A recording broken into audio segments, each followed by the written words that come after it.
Hey, what's up, Broncos country, and welcome to another edition of the Nothing Rhymes with Orange and Blue podcast.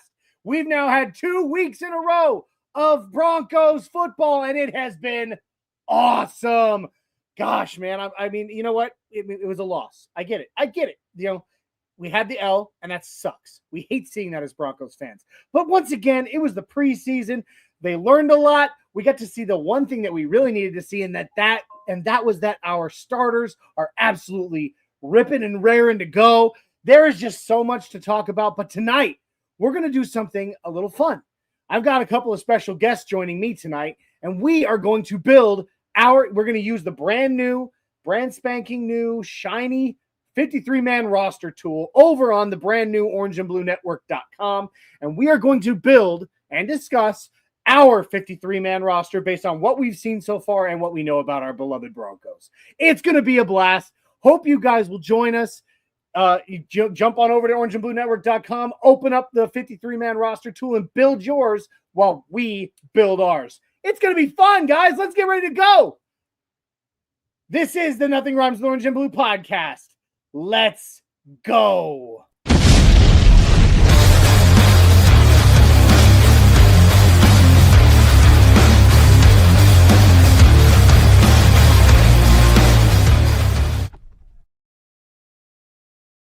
Oh, so smooth, the stats to chew. Breaking down plays with the crew. Denver pride in every view. Nothing rhymes with orange and blue. Bright lights a mile high in our view. Nothing rhymes with orange and blue. Nothing rhymes with orange and blue. Nothing rhymes with orange and blue.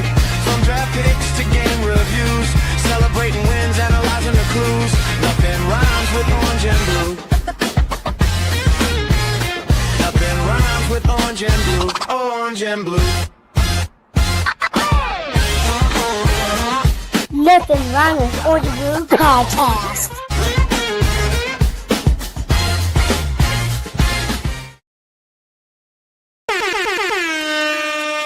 Oh, Broncos country! Welcome to this Tuesday edition of the Nothing Rhymes with Orange and Blue podcast here on the Orange and Blue Network. I'm Johnny Bucky, the Mile High Viking, and I thank you guys for hanging out with us tonight. It's going to be a blast. But tonight, it's a little bit of a different show because Jay, the Denver Dreamweaver, he's out tonight. So instead, thought we'd give you the next best thing or close to it. I'm just kidding. These guys are awesome. You're going to love them, I swear. We've got a special guest tonight who is rocking the late night Broncos podcast circuit over on Still Up Sports. Goes live in the wee hours of the morning, you know, catering to the Broncos fans who work the graveyard, the swing shift, the people that just aren't quite in bed by 2 a.m. You know what I mean? This is Cody Chepa, guys, and give him some awesome love. And let's just give him a round of applause, please. All right.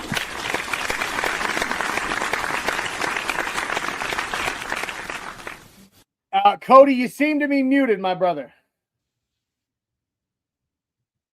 Nope, still nothing. There we are.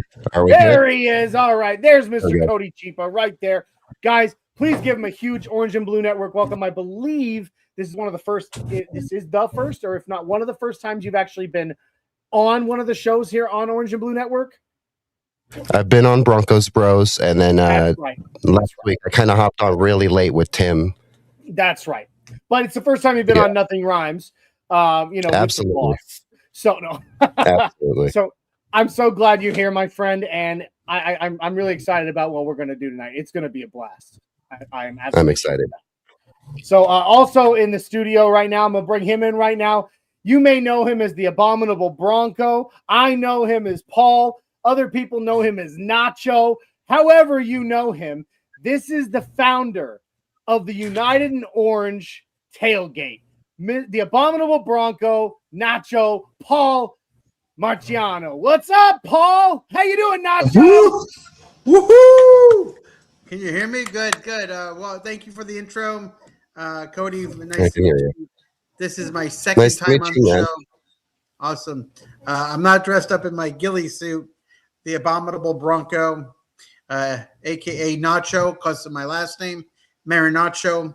But I really started to, tap in on this podcast, and I really love what Johnny's been doing. And we got something very sweet for him, maybe at the end of the show. And, I'm not going to, the 53-man roster is great. I did a little tweaking today, and, who goes, who stays, who goes to the practice squad, where they go, nobody knows, but except for a couple days after cut day. So anyways, Johnny, take it away.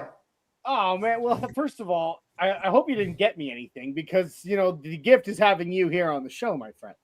But whatever you've got in store for us, it's going to be awesome. I'm excited. I'm so glad you both are here.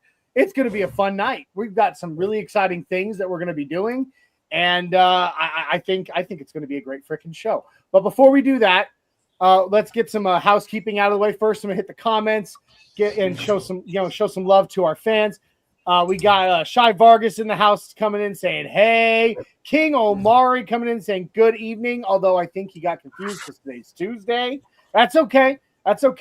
During the week, the days run together, man. The days always run together, right? We got JC Bear 1773 or 1973 That's saying hello. That's your mama? Yep. Hi, Mom. Letting everyone know. Glad she's here. We got Dave Full Glass Glassman coming in saying NRW crew. That's right. We got Bub is the GOAT. Hi, how's your day going? That's a new name to us, so I'm going to go ahead and toast them and say welcome to the Orange and Blue crew. Oh, I love it. And Tim Dog in the house saying, Cody, thanks for hopping the other night. Your comments meant a lot to Mile High Missy. Tim, you're amazing. I love this community. It's an amazing community. Well, we're trying to build a good one, man, and I think we're on the right track to be doing so. Well, Broncos country is something special. So yeah, it's definitely a special fan base, and we actually get a message about that later from a Broncos player, sort of. Bonkers Broncos coming in saying, "Oh, hey there." We appreciate you, What's Bonkers. Up, we got Bronco Tiz, the man, the myth, the legend, who's running the brand new orangeandbluenetwork.com saying, go Broncos. We have Brandon, the flamethrower, saying hello or hollow. And my name is Andrew Dingus. Okay. All right. We'll see where that one goes. But anyway, guys, this is the Nothing Rhymes with Orange and Blue podcast here on the Orange and Blue Network. We are a fan-led, built by fans, for fans network. And our goal on this network is to not only have intelligent takes, be able to talk ball, for real talk ball, but also to have such a damn good time that you feel like you've been hanging out with your friends. So when you run into us at the tailgate or at the game or even just out hanging out in public somewhere, you feel like you've known us forever. That's the goal. Because there are so many shows out there that just talk ball all day long, and that's fine. But we wanted to be a little different. We want you to know us and have some fun. So we appreciate that you're here. And if you haven't already, or if this is the very first time you're doing it, please make sure that you like, subscribe, share, and comment, especially over on YouTube. Make your profile public on YouTube when you subscribe. There's a very good reason for this, because we are on the march to 1,000 subscribers. We are getting there quickly. And when we reach 1,000 subscribers, Orange and Blue Network is giving away this beautiful, authenticated, autographed Nick Bonito mini helmet from his rookie season in a beautiful mirrored display case. All you have to do is subscribe. Let your friends know so they can subscribe. And one lucky subscriber will be adding this beautiful piece of memorabilia to their Broncos collection. What have you got to lose? It's 2 clicks, and you have a chance, and it's valued at between $250 and $300. So I'm telling you, you guys want to do this. Go subscribe if you haven't. You can also catch us on X. You can catch us on Facebook. You can listen to the audio version of the podcast wherever you listen to your favorites. We have a new Orange and Blue Network TikTok as well that you can check out. And come check out the brand spanking new. It's a little over a week old. orangeandbluenetwork.com. It's wonderful. We got a lot of cool stuff on there. I'm going to show it to you here for just a second. Bring this up. orangeandbluenetwork.com. Guys, I'm telling you, absolutely, you want to come check out our website. We have a lot of great stuff that's got access right here to, to the freshest videos. Down here, you can see we even have original music, courtesy.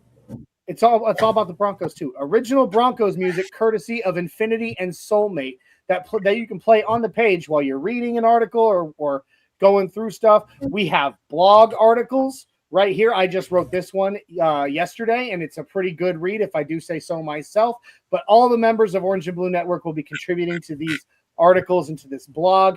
We have forums where you can go to start conversations and discuss things with the members of Orange and Blue Network and each other. It's a great way to build the community.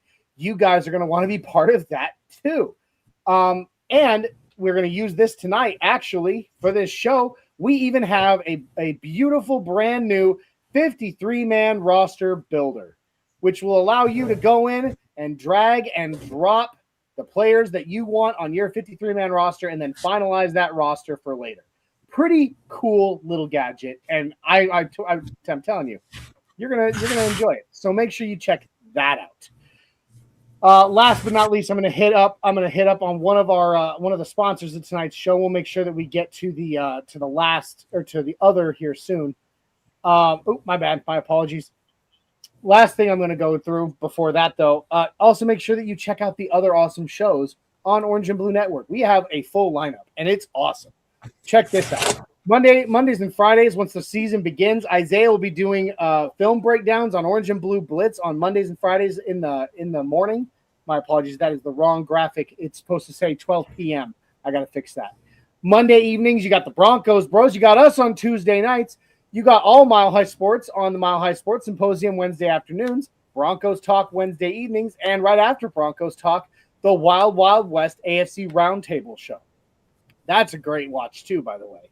Then on Thursdays, you've got the Mile High Outcast. If you need a little Spanish in your life, we got Viva los Broncos on Fridays. On game day, we have 3 different shows. You got the Get Bucked Game Day show, the Bucking Booth Watch Party, and the Buck Your Feelings post-game show. And whenever there's breaking news, we've got the Orange and Blue Fresh Squeeze. All of these are available to you. All you got to do is come hang out with us and subscribe, guys. I'm just saying, nothing to lose. Nothing to lose. And then I'm just going to hit up one of our sponsors real quick, show them the little love, and then we will just get right on trucking. Got to show some love to the beautiful and amazing Lilly over at Lilly's Beauty Salon, 11776 Kearney Way in Thornton, Colorado. She is by appointment only, so call her at 720-210-7996. She has openings on Wednesday through Saturday, 9:30 a.m. to 7:30 p.m., and on Sundays, 9:30 to 5. Guys, if you need she is a wonderful person, so sweet, so kind, does amazing work. And if you need a cut, trim, fade, or braid, go contact Lilly so you don't catch no game day shade. All right. I'm ready, guys. Are you ready? Let's go. It's going to be a good time. All right, we got a couple of little, nuggets of news out here. First and foremost, I want to address something that happened today that, at least for me, was heartbreaking. Absolutely heartbreaking. I live in the great state of Tennessee. And there is one person who you could probably consider absolute royalty in this state, and her name is Dolly Parton. And we got the news today that Miss Dolly Parton, unfortunately, passed away. And at the age of 80, and she will be absolutely missed. I don't think I've seen anyone with anything to say that wasn't kind in today after finding out that she passed. I think everybody, whether they're country music fans or not, mourns Dolly Parton today because she was just that amazing of a person. So Orange and Blue Network mourns. Rest in peace, Dolly Parton. R.I.P. All right. So we've given a little love there. Before we get to the 53-man roster build, I want to do kind of one of our fun segments with you guys, kind of addressing the last game. One of our segments here, we call it That's What He Said. And we just kind of hit on a few of the press conferences or interviews. And we just kind of like listen to a little bit of the audio and we just discuss it for a minute. And I kind of felt like after Friday's game, despite the fact that it came up as an L, the best thing that we saw was our starters, but especially getting to see, even if it was just one connection, the connection from Bo Nix to Jalen Waddle. What a moment that was, how exciting that was. So the entirety of this segment is going to be about, in one form or another, is going to be about Jalen Waddle. So this is That's What He Said. What did he say?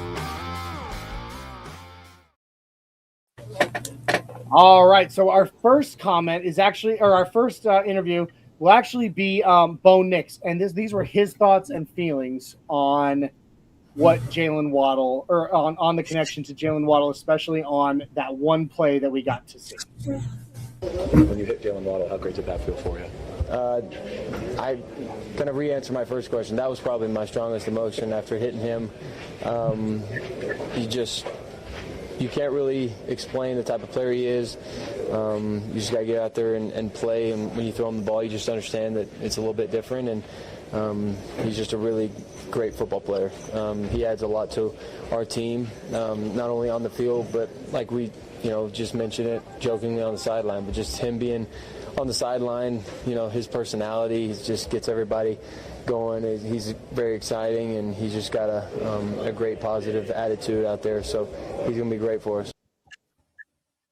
All right, guys. So, Bo on Waddle. What do you guys think of what Bo had to say and what we've seen, the little bit that we saw from Waddle on that one play where we actually got to see him catch that ball?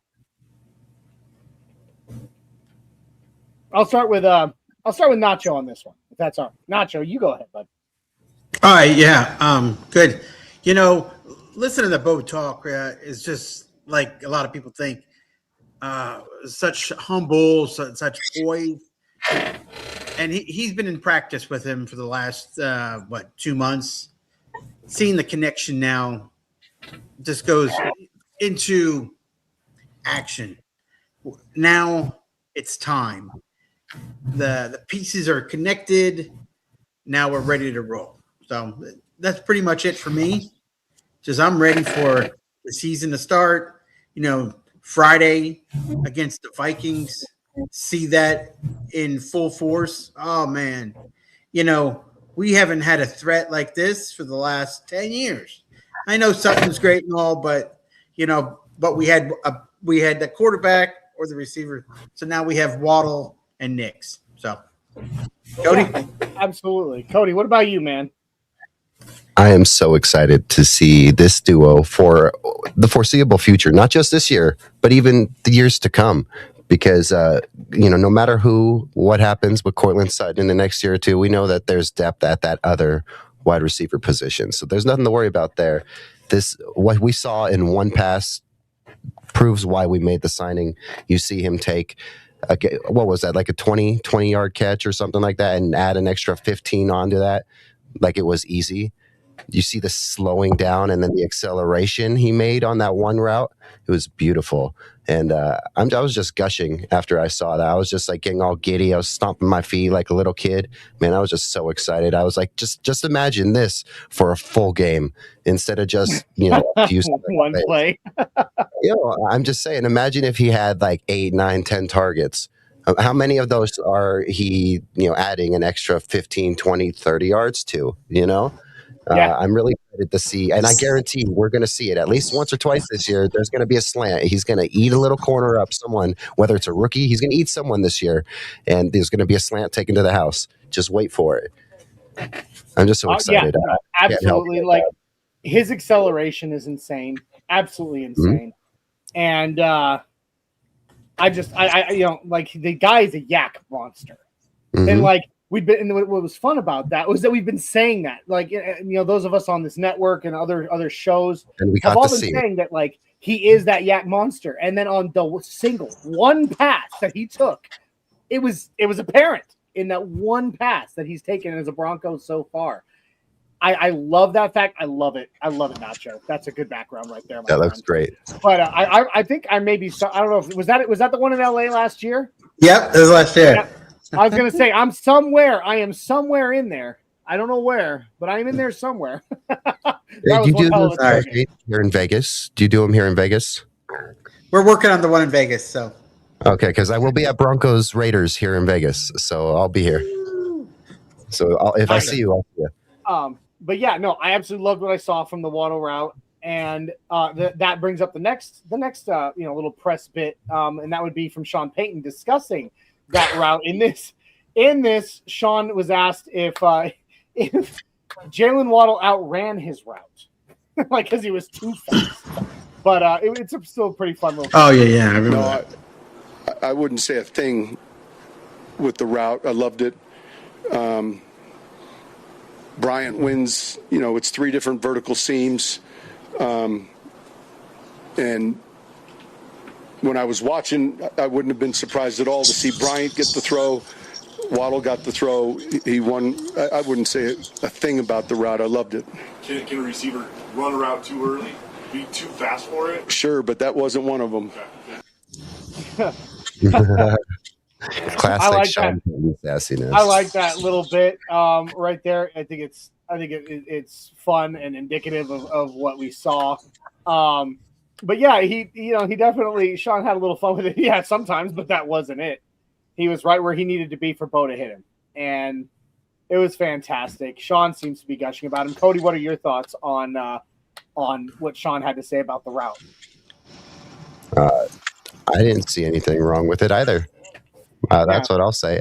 We've heard Bo. I'll actually, lean towards Bo on this. I hope you don't have that clip lined up about Bo talking about it, but I don't. Okay, because Bo's talked about like the speed of Waddle. He's talked about that a little bit, and it's different for sure. It's because you can throw the ball and he can be completely. The anticipation with Waddle has to be on another level because the man is so fast. So you got to have great anticipation, and I think Bo's gotten into that a little bit, talking about Waddle's speed like that. In terms of Sean, though, I don't know. I think he's excited. I think he's gushing like we are too, guys. He's just trying to keep it contained. Yeah. What do you think, Nacho? Timing is everything, right? Waddle's fast beyond imaginable, right? So, all the practicing during training camp and stuff, they're refining their chemistry. They're just going to get better. If Bo's getting out too fast, Waddle might be going even faster, right? So there's that. There are going to be some issues with timing because, you're going to have some of these good defenses coming at us. So they're going to be like, wait, he's going way too fast. Now you got to slow down, Waddle. Like, can Waddle slow down? Yeah. So that's going to be something that we definitely have to keep our eyes on. But one of the things I'd like to point out, given what Sean said there, it was a 3 vertical seams. And one thing I'd like to point out is that now you have Waddle on this team, and you have Sutton, and you have Franklin or Pat Bryant. You have this, pretty, in my opinion, pretty elite wide receiver core coming out. And having him on the field, even if you're not targeting him, even if he's going so fast he outruns the route, having him on the field, they're going to have to choose, who are we doubling down on? And when they double down on Waddle, who's going deep, that's going to open up more opportunities for Franklin and Sutton and Bryant and Mims, if Mims, remains on this team past the trade deadline. It's going to be an absolute it's going to open up so many things for this team. Just him even being on the field. And that is so I would exciting. like to add to that, Johnny. I would love to add to that because I think that with Waddle, a lot of people are expecting, maybe a 200-yard game here or there. Don't be surprised if you see a 30, 40-yard game because they really do anything they can to lock him up. And that's when you're going to see those big from Pat Bryant. Pat has some great yak as well. We've talked about these guys. Marvin Mims, if he gets going, he can have some good yak. So I'm not necessarily concerned about, anyone in this case. Just don't be surprised if in these first few weeks you don't see the jump out the gate with Waddle because you see teams really locking in on him, and that's where you'll see Cortland and everyone else eat. I just want Broncos country to keep that in their back of their mind that if we see it, so does the other team's defense, and they're going to do anything they can to lock down on that guy as fast as they can. They're going to try to solve the Jalen Waddle problem as fast as possible, and that's going to create those opportunities early for these other guys. What he will be is that tide that raises all ships. Like having him on the team opens up the opportunities for so many people. I wouldn't be surprised if it takes at least a good few weeks into the season before he actually has a real like Jalen Waddle breakout game, because you're going to see the defenses doing whatever they can. And again, that's why I expect Cortland to have some really good games these first few weeks, and then I think Jalen will be into that because they're going to really be trying to do whatever they can. Yeah, they know who has the most explosiveness in that wide receiver room, and they're going to try to stop that guy. Absolutely. Any final thoughts on Sean Payton's, bit there, Nacho, before we move on to the last one I've got for us? No, that's good. All right. Well, this one is Jalen Waddle himself, but in breaking from what we've been talking about, it's not about the route, it's not about the play, it's about Broncos country from Waddle's perspective. What he had to say about the fans, because ever since he came to Denver, he has seemed so excited to be here.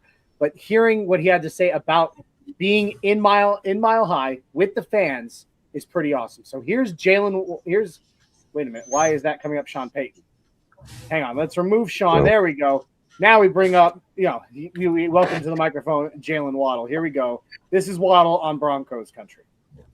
I ain't gonna lie, it was great, man. Broncos country was definitely outside for a preseason game. I didn't really see too many empty seats, so it kind of gave me like a college vibe. It had like chants and all these different things going on. Mascot was at the top of I was like, yeah, it's going down. So, it was great. It was great. All right. So there we go, guys. So now we get to hear what he thinks about actually playing in Mile High, because he's never been on this side of it in Mile High, and he's so excited. Especially after Sean Payton's comments about so many fans cosplaying as seats in Atlanta. That's a fun little snippet. But to hear him say there was not that many empty seats. He was like blown away by Miles at the top of the Jumbotron, especially at the beginning of the fourth quarter, and all the chants that we have in Denver, the incomplete chant and all the other chants that we have in Denver that make, he didn't have that in Miami. That wasn't a thing for him. So I think it sounded like he was super excited about how Broncos country does game day. What do you think, Nacho? Oh, it's awesome. Like you said, seeing Miles up at the top of the scoreboard on fourth quarter, the energy of the crowd, for a preseason game, I was pretty impressed. We lost, but whatever. I think it's a win with the fans starting to realize Mile High Magic's coming back. And Waddle's he knows that Miami was good, but now he sees the light on a potential Super Bowl run and win. If we stay healthy, we got this. We just got to keep focused, and we're going to get this. Absolutely. What do you think, Cody, about what Waddle had to say about us, the fans? I could be wrong. I thought the preseason numbers were 66K, something like that. I could be wrong. Yeah. So George Montoya of the Broncos Bros, he was in attendance at the game. He said that when they made every game, every home game, they announced how many no-shows there were, and the whole crowd boos. Doesn't matter if you said there was only one no-show today. Everybody's going to boo the fact that somebody didn't show up. He said that there were 9,000 no-shows all told. Oh wow! That's amazing. When you consider it's a preseason game, is actually not that bad, to be honest. I think that explains the price of my ticket to the Broncos Chiefs game. Then that explains it all. Which one are you going to? At home? I'll be at Broncos versus Chiefs week 8. I'll be at Broncos versus Raiders here in Denver. I'm here in Vegas. But yeah, I'll be in Denver for week 8 and the bye week. See, I'll be at opening day in Kansas City, Broncos versus Chiefs on Monday night. Nice. I know Jay's gonna be on a little tear too. Yeah, he and I are going together. Cousins meet. We as we meet up at least twice a year together. You guys, it's good stuff. But all right. I told Jay he needs to adopt me because I want a Bo Nix jersey now. I have one. And I mean, you can see I'm rocking my awesome Bo Nix throwback shirt. So, but that's great. Anyway, let's get some more comments, and then we'll get into our roster build, gentlemen. Let me see here. We got a lot of people showing some love. Oh, Bonkers Broncos saying, I didn't even know you had a website because we literally just launched it last week. Bonkers. Actually, we launched it the day of the first preseason game against Atlanta. We launched it that morning. So it's brand new. Orange. It's so easy. orangeandbluenetwork.com. We got the .com. We didn't get the .net or the .tu. No, we got the .com, baby. It's real. And go check it out because it's real, and there's going to be great stuff coming out. Like I said, I dropped a new article on there yesterday, and so far it's done well. And all the fun stuff that is going to be there and that we're going to be adding as time goes on. So make sure you go check it out since you just learned about it. A lot of people showing love for Miss Dolly, saying rest in peace. Which, like I said, I live in Tennessee. I live like 45 minutes north of Nashville. And so I'm ready for like the state to like shut down for a whole day in memorial for Dolly. Like just like when the Queen of England died. Because in this state, that woman is the closest thing there is to royalty. She could have ran for governor and won. She would have won by a landslide. She wouldn't have even had to talk about the issues. If they heard Dolly running, everybody would have voted for her.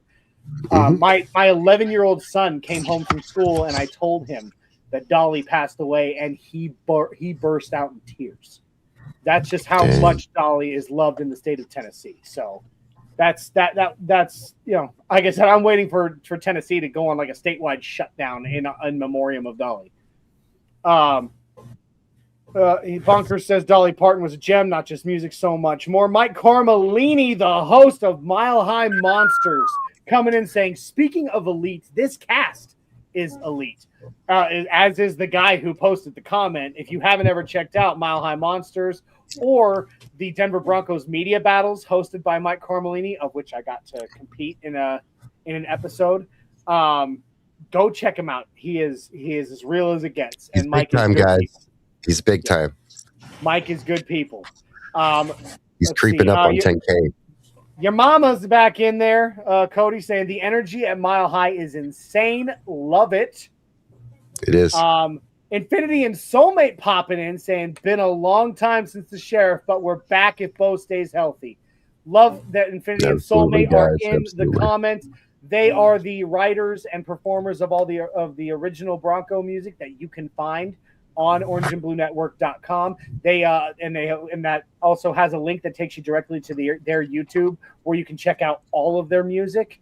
Their stuff is top notch, and it's all about the Broncos. So go check them out. Infinity and Soulmate. Love them to death.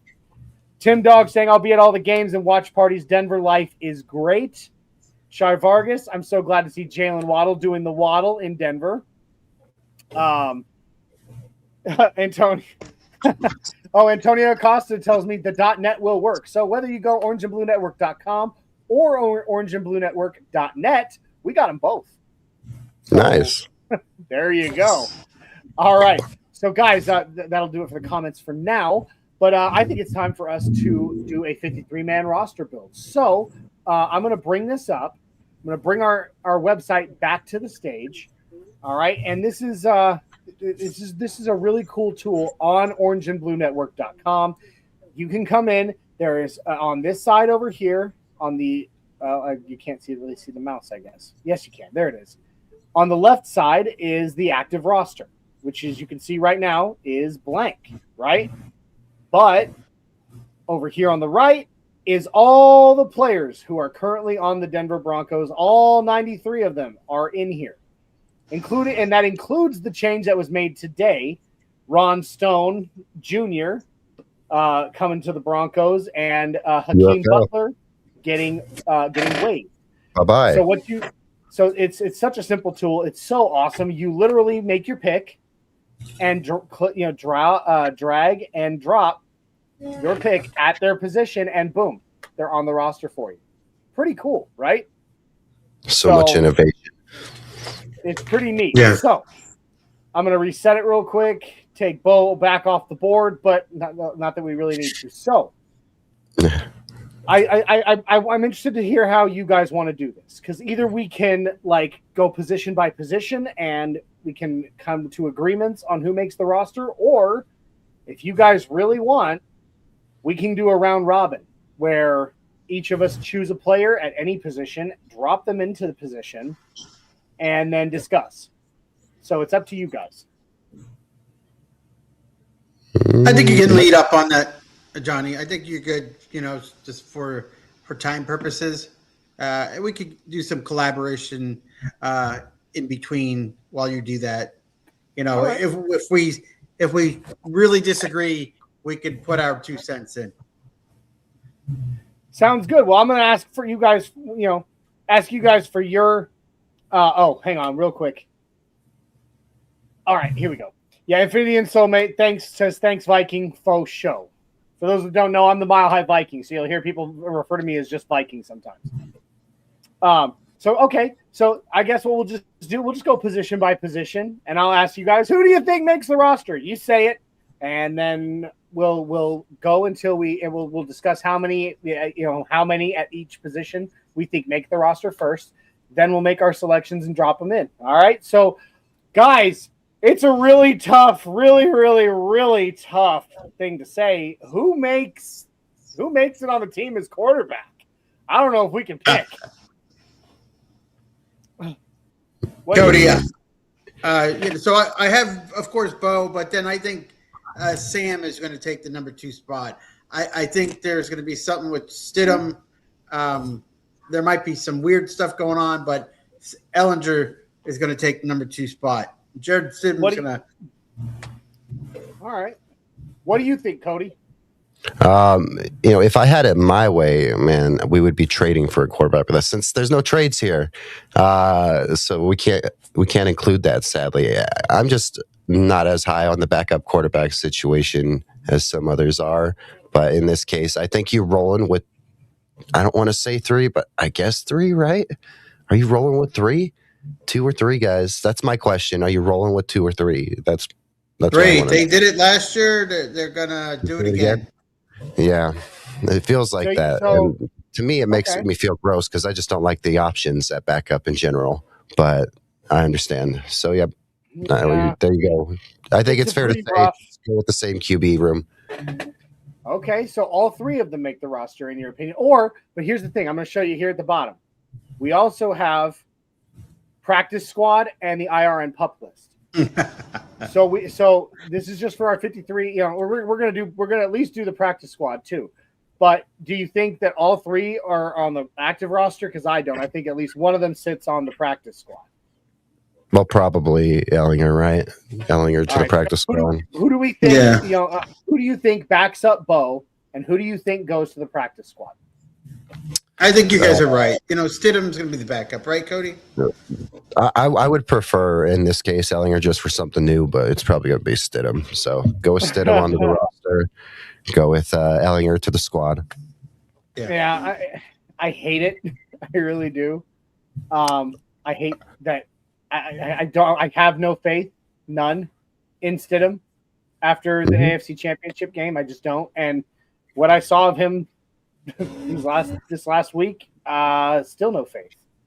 But I think I got to go with you, Sean Payton. He's a Sean Payton guy, and Sean Payton is loyal to a fault to his guys. So that's your only option. I think Stidham. I agree with you. Stidham goes as Bo's backup. All right, and then we'll take Sam Ellinger, and Sammy Boy, as much as I wish he'd be on the 53, is going to be on the practice squad, at least for now. Yeah.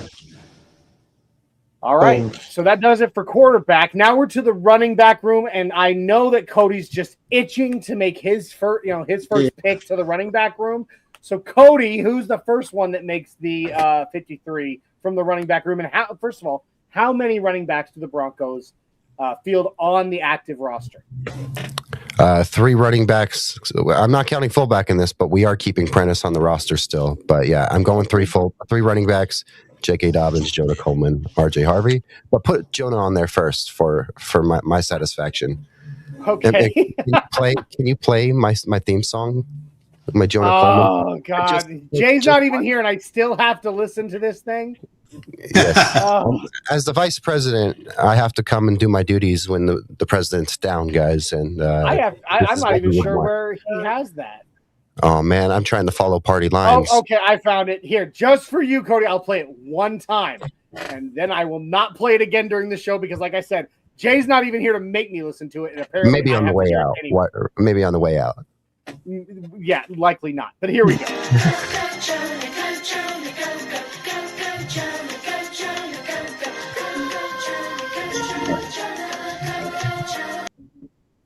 All right, just because I did that, whatever. When we are post show and we're hanging out talking for a few minutes, whatever I ask, you have to say yes. Anyway, here we go. So you asked for me to put Jonah Coleman. I'm going to ask while I'm doing that is Nacho. Do you agree with Cody's prediction of? I do, 100%. 3 running backs. Oh no, Jonah RJ. 4 running backs. 4 running backs. Ooh. Okay. McLaughlin's going to make the team. McLaughlin, he put on about 20 pounds of muscle. I understand. He's been good for the last 2 years with Bo. He's helped cover when J.K. Dobbins was down. And I just think having 4 running backs to have that versatility in there is just going to add more flexibility for the run game. See, to me, I just don't see a route that either Bidet or McLaughlin see the field. I mean, maybe due to injury, but I don't know. Okay. All right. Well, I put all 4 on there, but this is where I get to be the tiebreaker. Like that's what, that's why I love having 3 people when we do these kind of things. Because if there's a tie, there's a tiebreaker. I think I agree with Cody. We carry Adam Prentice, and I don't think Sean Payton's going to want to carry 4 running backs plus a fullback because that just I could see one of them hitting the practice squad. Absolutely. I could see or Bidet. So I'm going to be the tiebreaker in this. And I'm going to say we carry 3. So that's the votes go to 3. And make sure we save this too. I want to see when final cuts come. I will. But what we're gonna do now is quickly agree on which running of these 4 running backs is not on the 53 but makes the practice squad. So I have, I know Cody said he's got Jonah, RJ, and JK, right? As your 3. Mm-hmm. Okay. I agree with that, but Nacho, do you think that Jaleel edges one of those 3 guys out? No, I think he was the last guy. So he's number 4, if anything. But then then he makes the practice squad. Batty's gone, and then Cody, I don't know what they're going to do. He's probably practice squad. Yeah. So here's the next question that I gotta throw it out there. If you put Jaleel McLaughlin on the practice squad, he's gone. He's going to another team like that. Yep, guaranteed. So of the 2, so we'll just leave Jaleel here for now. Of these 2, Tyler Bidet or Cody Schrader, which one of those 2 do you think gets played? We'll say that Jaleel. Let's just say Jaleel goes to practice squad, and boom, he's gone. He's now on. He's no longer a Bronco. Tyler Bidet, Cody Schrader. Which one makes the practice squad, or both? I go Schrader. Bearing in mind, we only have 16 practice squad slots. I would go Schrader just because of the fact that he's more of the bulkier back compared to Bidet. All right. And Bidet's had his time. Yeah. So Cody Schrader to the practice squad. All right. And like I said, we'll just leave Jaleel. I can't delete him without actually deleting him from our program. So that's fine. we'll leave Jaleel in place. And that does it. We only have 1 fullback. Adam Prentice, which to me. Fullback guy, baby. Yeah. Do you agree, Nacho, that Sean Payton runs it back again with a fullback, even though they're pretty much a dead position in the NFL? Yes. He likes I do too. I love me a good fullback, guys. During high school, I would take when we would play football at lunchtime. I was playing fullback, and I took a kid's knees out. No kidding. Well, as I have reminded my cousin constantly when he wants to talk crap on fullbacks, I was a fullback. You know, I was my coach considered me a halfback, but either way, I was that 3rd and 1 guy. You know, like go play Red Rover with the defensive line, right? And win. Yeah. All right. So we now have a grand total of 6 on the active roster out of 53 on the offense. I'm going to ask Nacho first on this one. Wide receiver. How many wide receivers? We have a deep room. How many wide receivers do the Broncos carry into the regular season? This is where it gets spicy. 5 for sure, of course. 5. Okay, Cody, do you agree or disagree? I agree. I thought we were going to disagree and go like 6 or 7. I agree. I think it's obvious. It's Waddle, Cortland, Troy, Pat, Marvin, right? Yep. Yeah, it would have to be. I was honestly going to put Jack over all of them, but no, I'm kidding. Although he has had one, that kid, give him his props. He's had a pretty good preseason so far. Yeah, and he's possibly a practice squad guy. Yep, and we'll get to that in a minute. Squad is where you really get into the nitty gritty on that wide receiver room. Absolutely. So we agree on the 5. It's Waddle, Sutton, Mims, Mims, Bryant, and Franklin. Yes. Yeah. All right. So let me put them in here.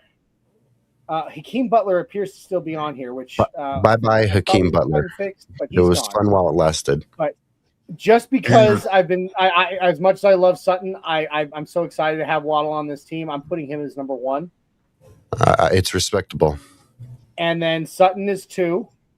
Although I would just honestly say because of their both of their abilities and Bo's connection already to both of them, I would honestly say that you couldn't really call one the number 1 or the other because there's going to be opportunities for both. As in my opinion, I'm going to go Bryant 3rd just because he's of the amazing camp that I do apologize. It kind of drags there for a second because of the amazing camp that he's had. I want to give him the 3rd slot. Oh, come on. Stop it. I apologize. It's doing this because I have it zoomed in for the show.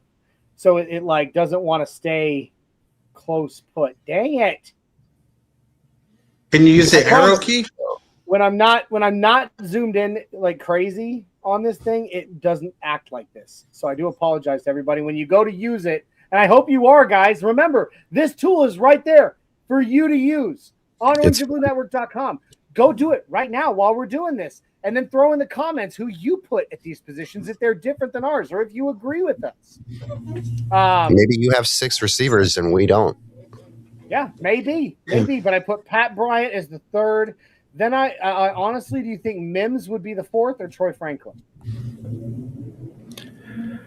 I'm big on Troy, but I'm willing to delegate just based off of the noise from camp. If we're going all off of most recent camp noise, it makes sense to go Bryant, Mims, Troy. But Troy hasn't necessarily had a bad camp. It's just he's had kind of a quiet camp. There's 2 differences from a bad camp and a quiet camp. Perfect. What do you agree, Nacho? You know, you guys don't want to hear my thing on Franklin, so I'll just keep that hush. I will wait for him to prove himself throughout the year, but I think he's down at the bottom. So I mean, yeah, he has a relationship with Nick, but I think there's more to Franklin that needs to come out for me to be 100% on him, or just be all in. Yeah, and I'm high on Franklin. We've seen progressional growth from Franklin each year. Last year, it was just there was some drops, and there was drops all around the board. So hopefully that's not an issue. But if Franklin keeps going at the trajectory that he's been doing, he's continuing to keep getting better. And either way, if he finds a spot on this team in the future, or if he's trade bait, he's going to grow into a great asset on the field, or if you trade him. Okay. All right. Antonio Acosta, Bronco Tiz, the designer of this tool we are currently using. Thank you so much, Tiz. This is so much fun. It says share the roster. We will. As soon as it's done, we will share this. Chris Whitwright saying Humphrey, I think, makes it another Peyton guy. I honestly disagree.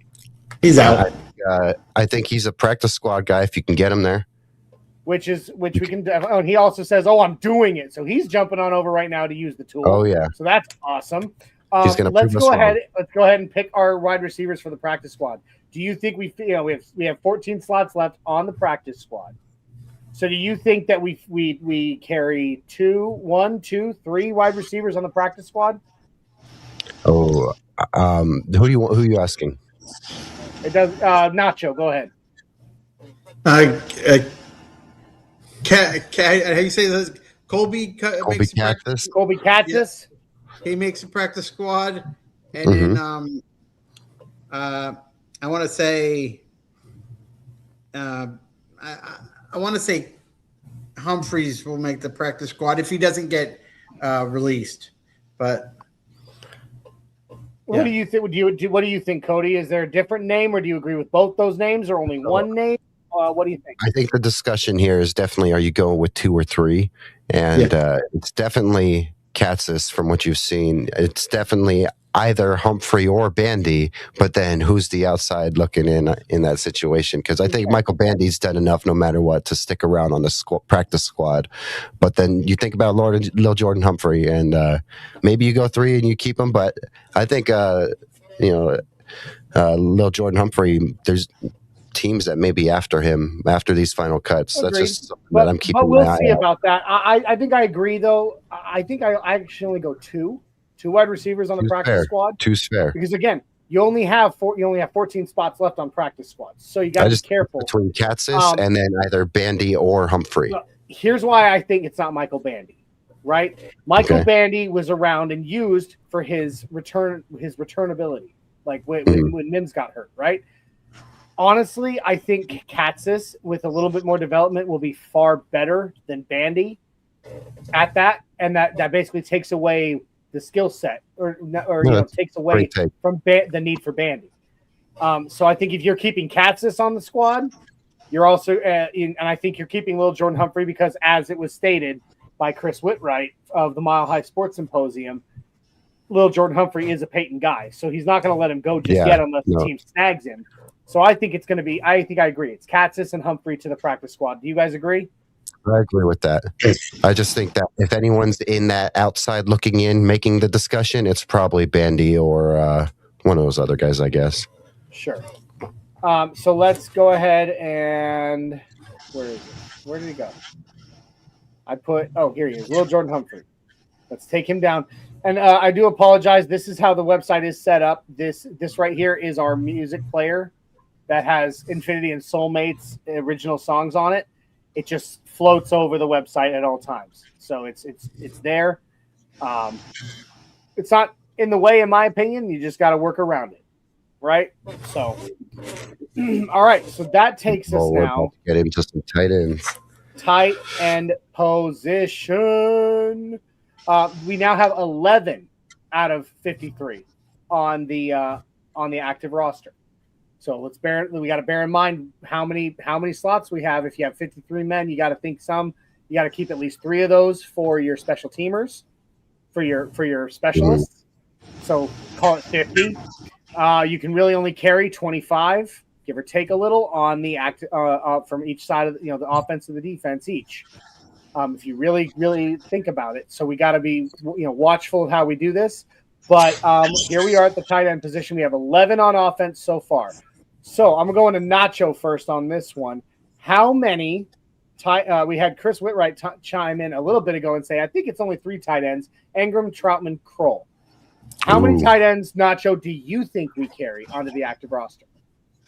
I'm going to say 4, only because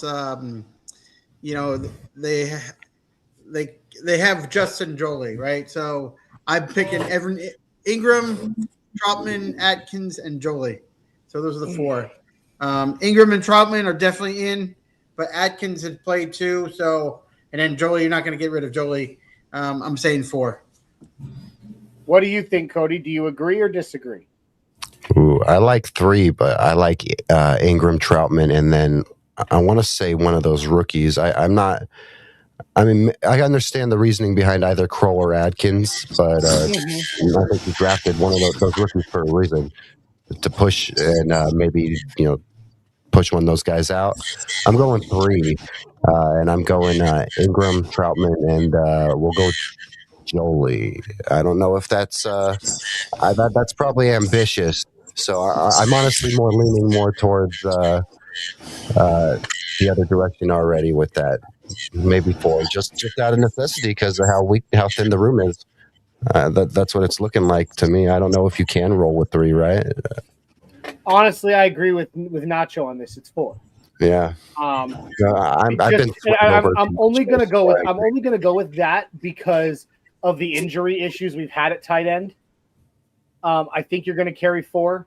One thing you've got here is that Evan Ingram is a receiving tight end. He's not the greatest blocker.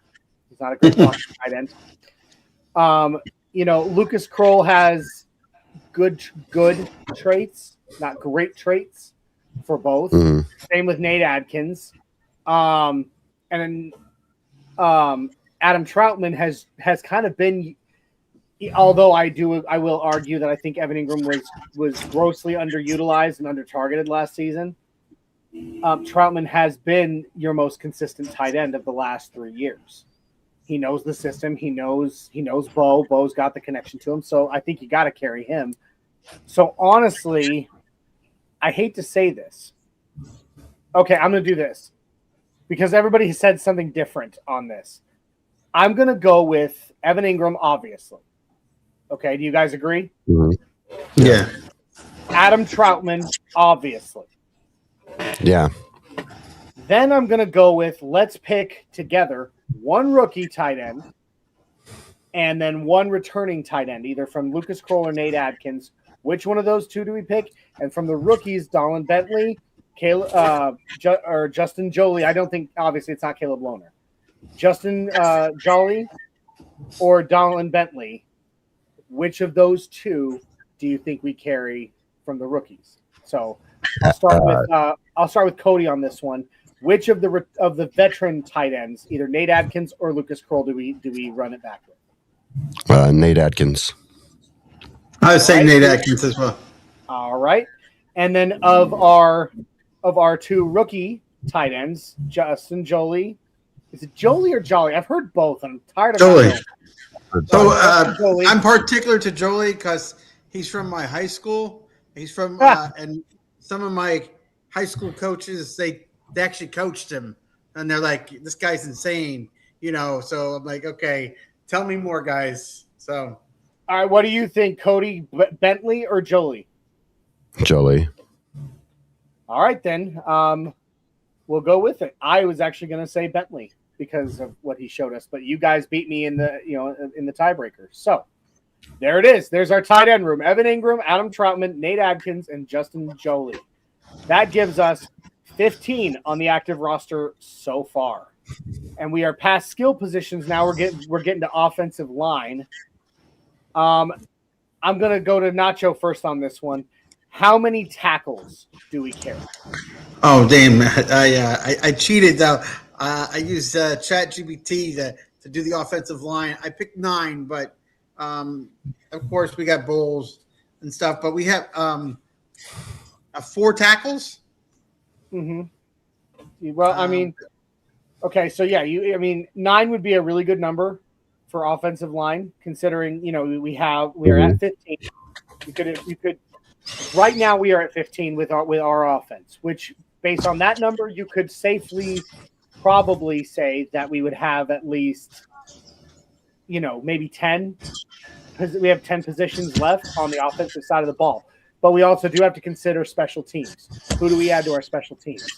So, I mean, ultimately, out of 9, let's just call it for the sake of the argument for this, we have 8 positions for the offensive line. Okay. All right. So, given that, how many? If you have to put if you have 8 offensive linemen on the team, how many tackles do you think we carry? No, you know what? I'm sorry. Let me scratch that and reverse it. Let's go 9. So So how many tackles out if you're fielding 9 offensive linemen? Oh, I'm thinking 4.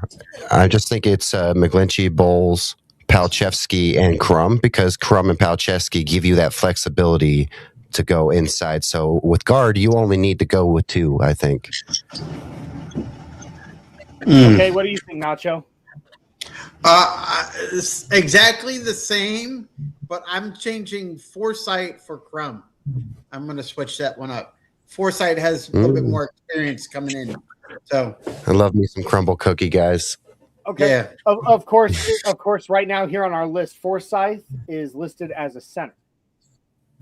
Yeah. So of the ones we have listed at tackle, we have Matt Burt, Bowles, McGlinchey, Palchevsky, Crum, Miller, and Holsky. So if you say we're carrying 4 tackles, specifically tackles, I'm sorry. Yeah. How many specifically tackles are we carrying on this team? 4. 4. Okay. I'm going to go ahead and I'm going to go ahead and do this right out the gate. Obviously, Bowles. I mean, top one, NFL top 100, right? Pro Bowler, all that. And then obviously McGlinchey. Those 2. Yeah. All right. So of the tackles left on the list, Pert, Miller, Palchevsky, Crum, and Holsky. Okay. I'm looking. Sorry, I was looking at something else. No, you're good. Palchevsky. Definitely for sure. Palcho. Okay. Palcho, you both agree. I agree as well. And then we have, if we're carrying 4, who else do we have? I think the discussion is with Frank Crum. Yeah, Frank Crum. All right. So there it is. There's the tackles the team is carrying, and of course, like you said, Palcho and Crum, both of those guys can easily slot in as an interior offensive line as well. So that gives us some wiggle room there. All right. So that gives us 19 on the active roster. We have 6 active roster spots on the offense left. So we still have to pick our guard and our guard between guards and centers. How many guards specifically by name do we carry? Cody. Minors and powers. That's why I like our tackle choices, guys, is because you basically have 2 tackles who can play guard. Yes. Okay. What do you think? Do you agree there, Nacho? I think you need the extra help at center. This is why we're planning ahead. Yeah, that's a good point, Cody. All right. Okay, so do you agree on those 2? Minors and powers is our 2 guards. Yeah, I saw them last year. They were looking good. Ben Powers is a beast. All right, that gives us what do we see? 6 on the offensive line right now.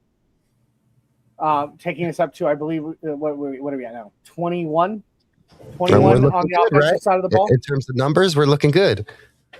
I think so. I want to bring this up before we pick center. How about what does everybody think of Cage Casey? I mean, this kid's new, he's young, but he is an all-around offensive line guy. He can literally play all positions on the offensive line. Do you think we carry him, or do you think he goes to the practice squad? My roster said that I put him on there, so I did a little bit of work beforehand. So I even did a little bit of analysis. Go ahead. I think that I agree, honestly. Like I said, the guy, he's versatile, and I think that Sean Payton and Davis Webb will appreciate that versatility. His ability to go in at any position that we would need him to. He is young and he needs the experience. At all? Huh? Has he gotten any run at center at all? Do you know? He has in practice, and I know he did a lot of it in college. Okay. So, I mean, the real question, obviously he would have to practice up. He'd have to have a little more practice. But I do think, at the very least, he makes the roster just because of his versatility at any offensive line position. Well, you guys outvote me, so. All right. So I'm going to go ahead and drag him over here.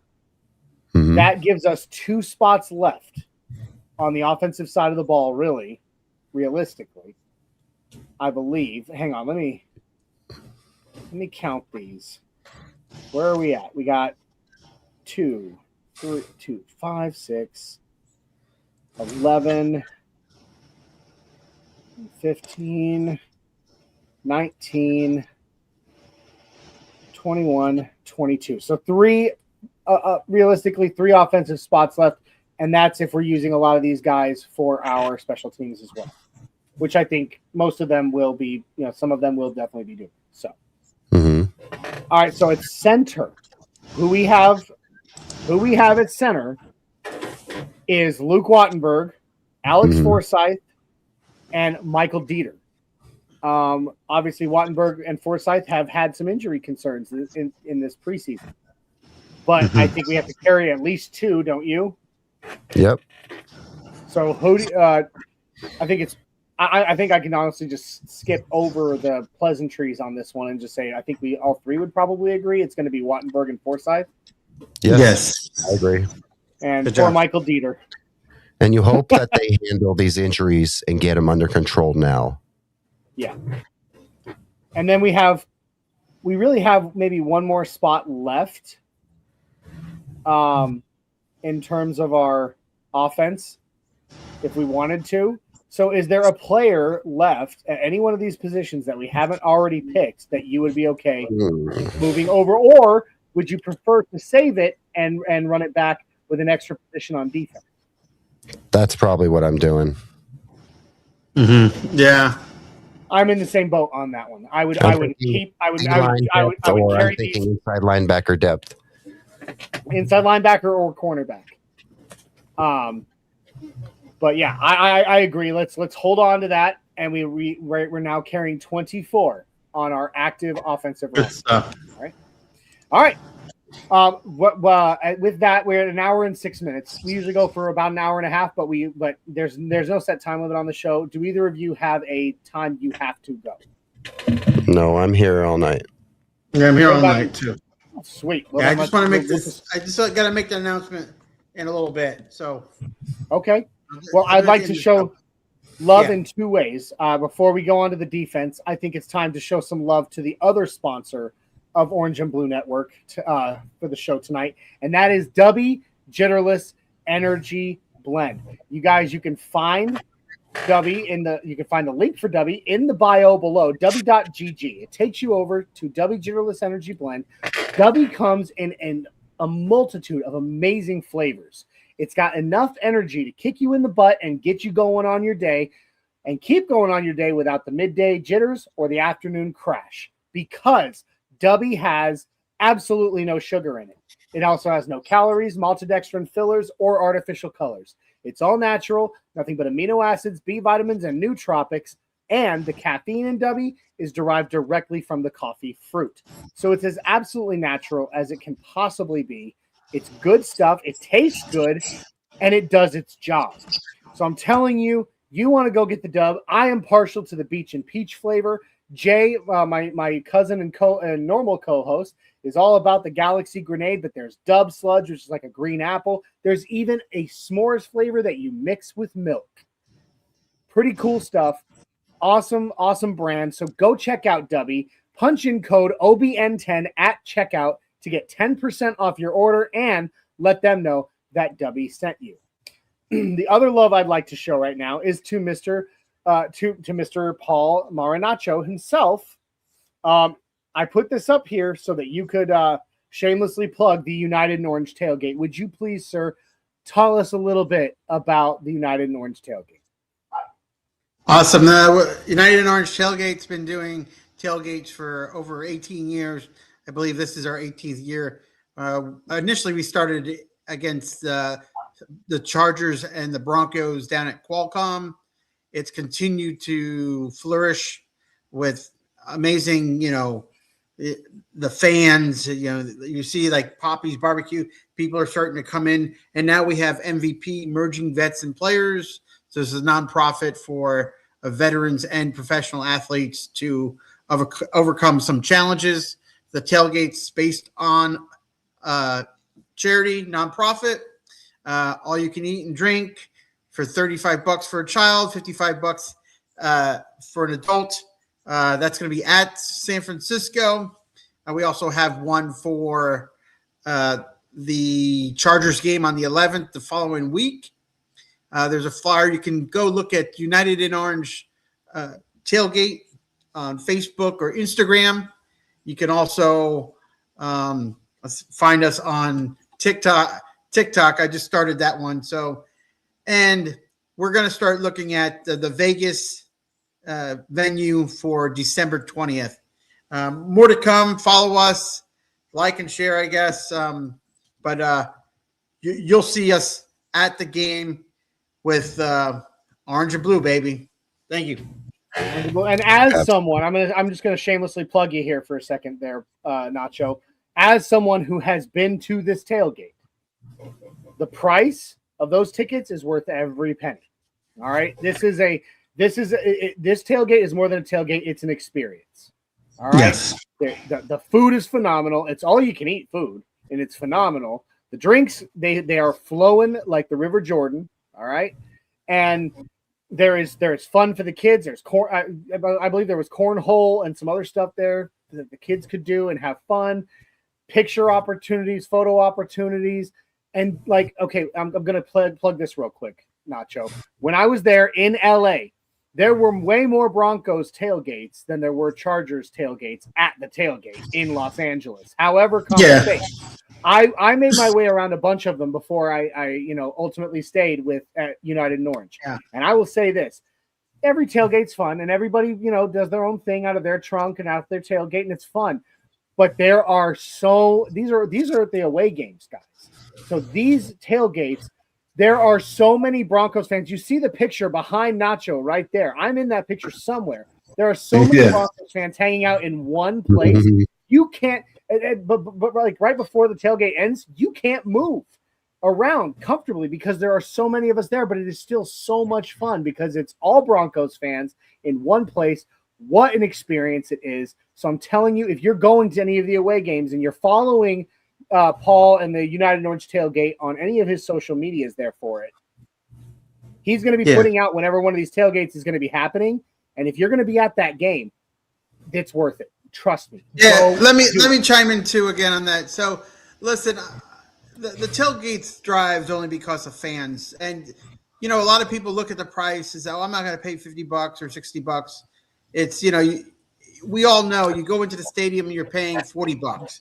You're not getting the type of, environment. And that's for 2 beers. That's just for 2 beers. But you know what? If you don't want to pay the price, if you want to at least come on, swing by and enjoy the music, we're not one of those tailgates to where like, oh, you didn't pay, don't come by. We want you to come by. We need you more than we need your money, right? We don't care about your money. This is going towards charity. I don't get any money. MVP is the winner. So this is the thing. We tailgate. We have fun. It's a win-win. So we make the money for MVP. MVP uses that money for veterans and for professional athletes. Let me just give a little plug for MVP. It took me a while to understand what MVP was.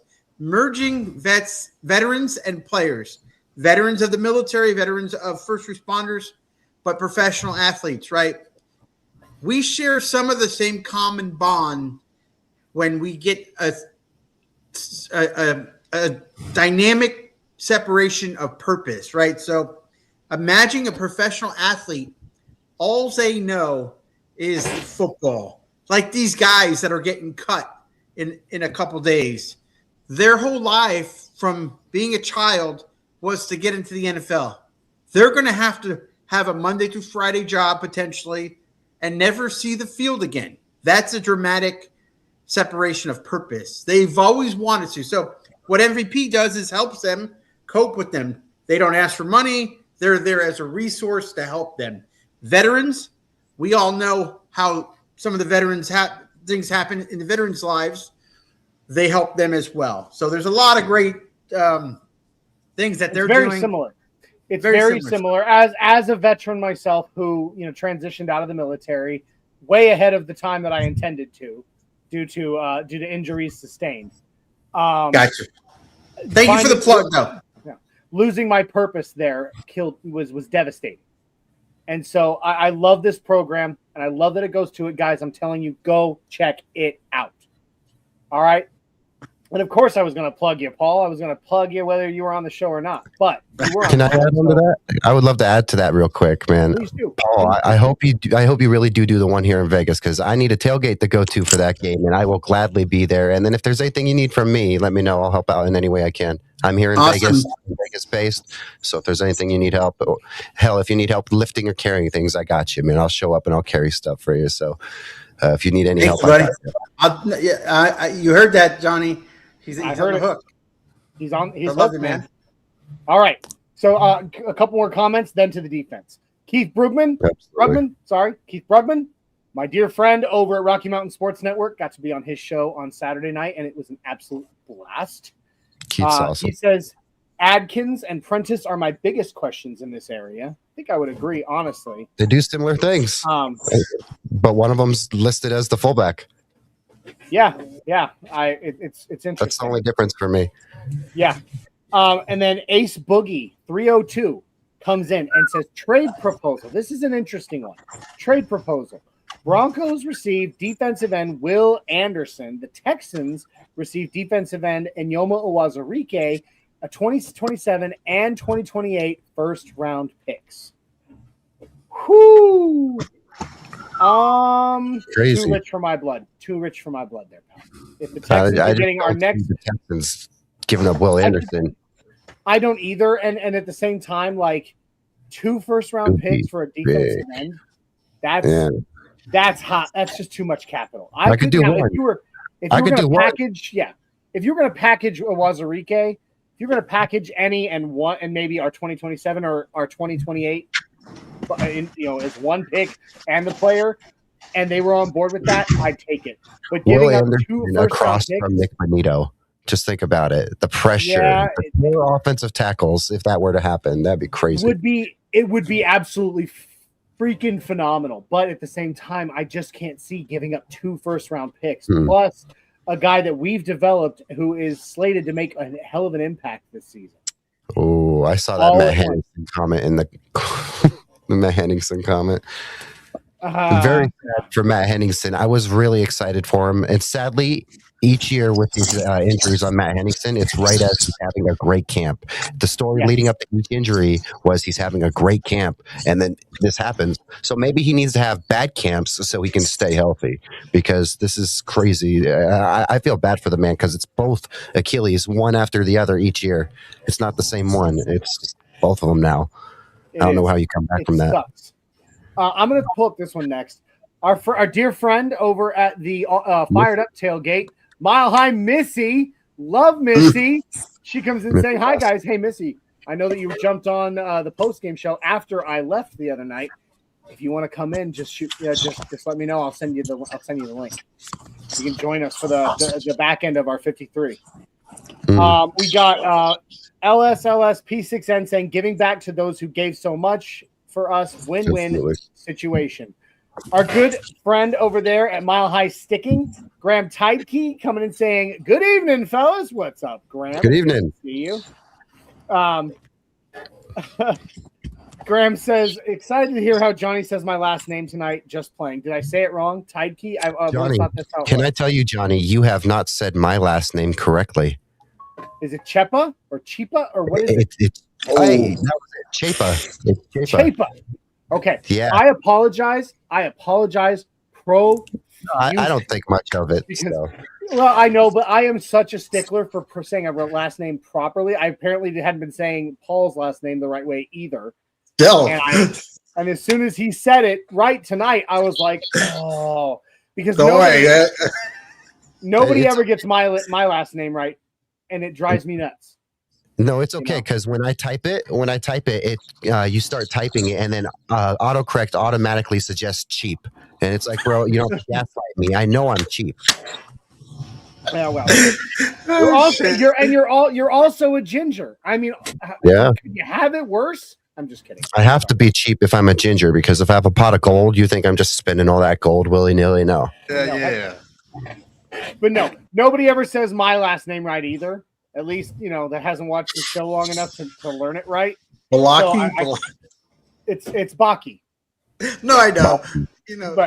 But people are constantly, it's John. Can I please speak to John Backy or John Bakai?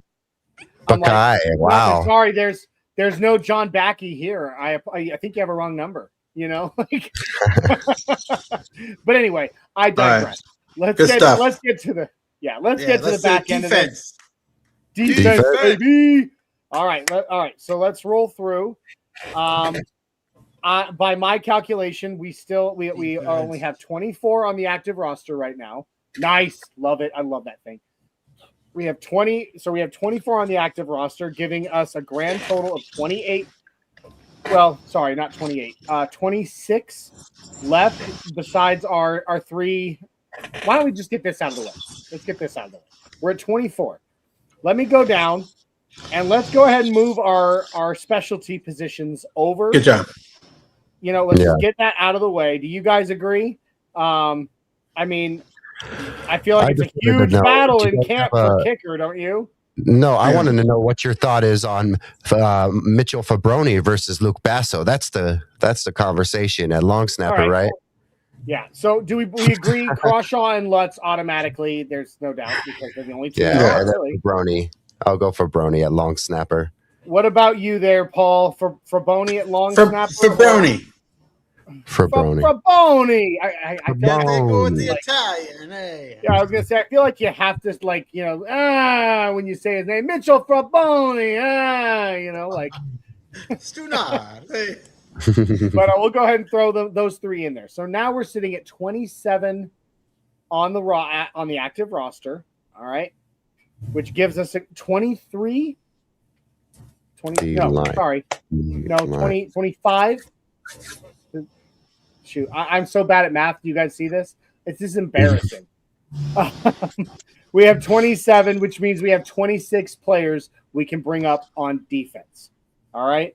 I apologize. I am bad at math when I'm not tired, and I'm tired. So we'll go this way. Let's just go ahead and start right here at here we go. Okay, here we go. We are at defensive line, okay? I think pretty obviously Zach Allen makes the team. Yes.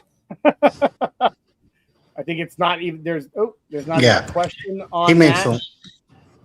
So let's move Zach Allen over. Then we have Enyoma Uwazurike, Jordan Jackson. How many defensive linemen do you think we carry? Not defensive end, not defensive tackle, and obviously not our outside linebacker position. Yes. How many do you think we carry from just defensive line? I will say this. I think that Jordan Jackson needs to make this team. That's what I'll say. I've been high on him last year and this year. I want him on this team, and I think Any makes this team. So if I had it my way, I'm taking Any and Jordan, and then we're moving on to D end. But that's up to you guys. I want to know how you feel about Jordan Jackson before you just give me my option. Yeah, I don't know too much about Jordan Jackson and the other guys, so I'll take what you guys have. I have to agree with Cody on this one. I love having a deep rotation. I just love it. It can really help you out. Ever since the Eagles had that 6 or 8 man rotation against the Patriots, the Nick Foles Super Bowl, that D line rotation was something to really admire because guys could come in fresh all the time, and I just love Jackson, Uruzurike, and and Allen. Uruzurike. Where did he come from? Who, Jordan Jackson? No, Uruzurike. Oh, Wazurike. Where did he come from when we drafted him? I don't remember off the top of my head. Oh, okay. No, I thought he was already playing. Okay, I thought he got traded. Oh no. We drafted him. We drafted him back in like 2023 or 24. But he was out his entire rookie season for a gambling scandal that happened while he was in college. So he was suspended his entire rookie season. And then he came back and he was a rotational player behind JFM and Malcolm Roach and those guys. So okay, cool. Sorry. No problem at all. But okay, we got. I agree. Jordan Jackson's had such a phenomenal camp. He's got to be on the roster. And I think Enyoma Uwazurike has paid his dues, and he's slated to take over starting snaps from in the vacant John Franklin Myers position. He is an animal, and so we'll see. And then obviously Zach Allen, it's annoyingly obvious, right? Mm-hmm. So that gives us 30 on the active roster now. All right, so we can move on from the defensive line. We'll go to defensive end.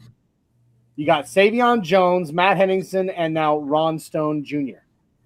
If any of them, obviously, Henningsen's out. And then Stone just got here. So if anyone's making that team, it's probably Jones. Yeah, I agree. Yeah, I absolutely agree.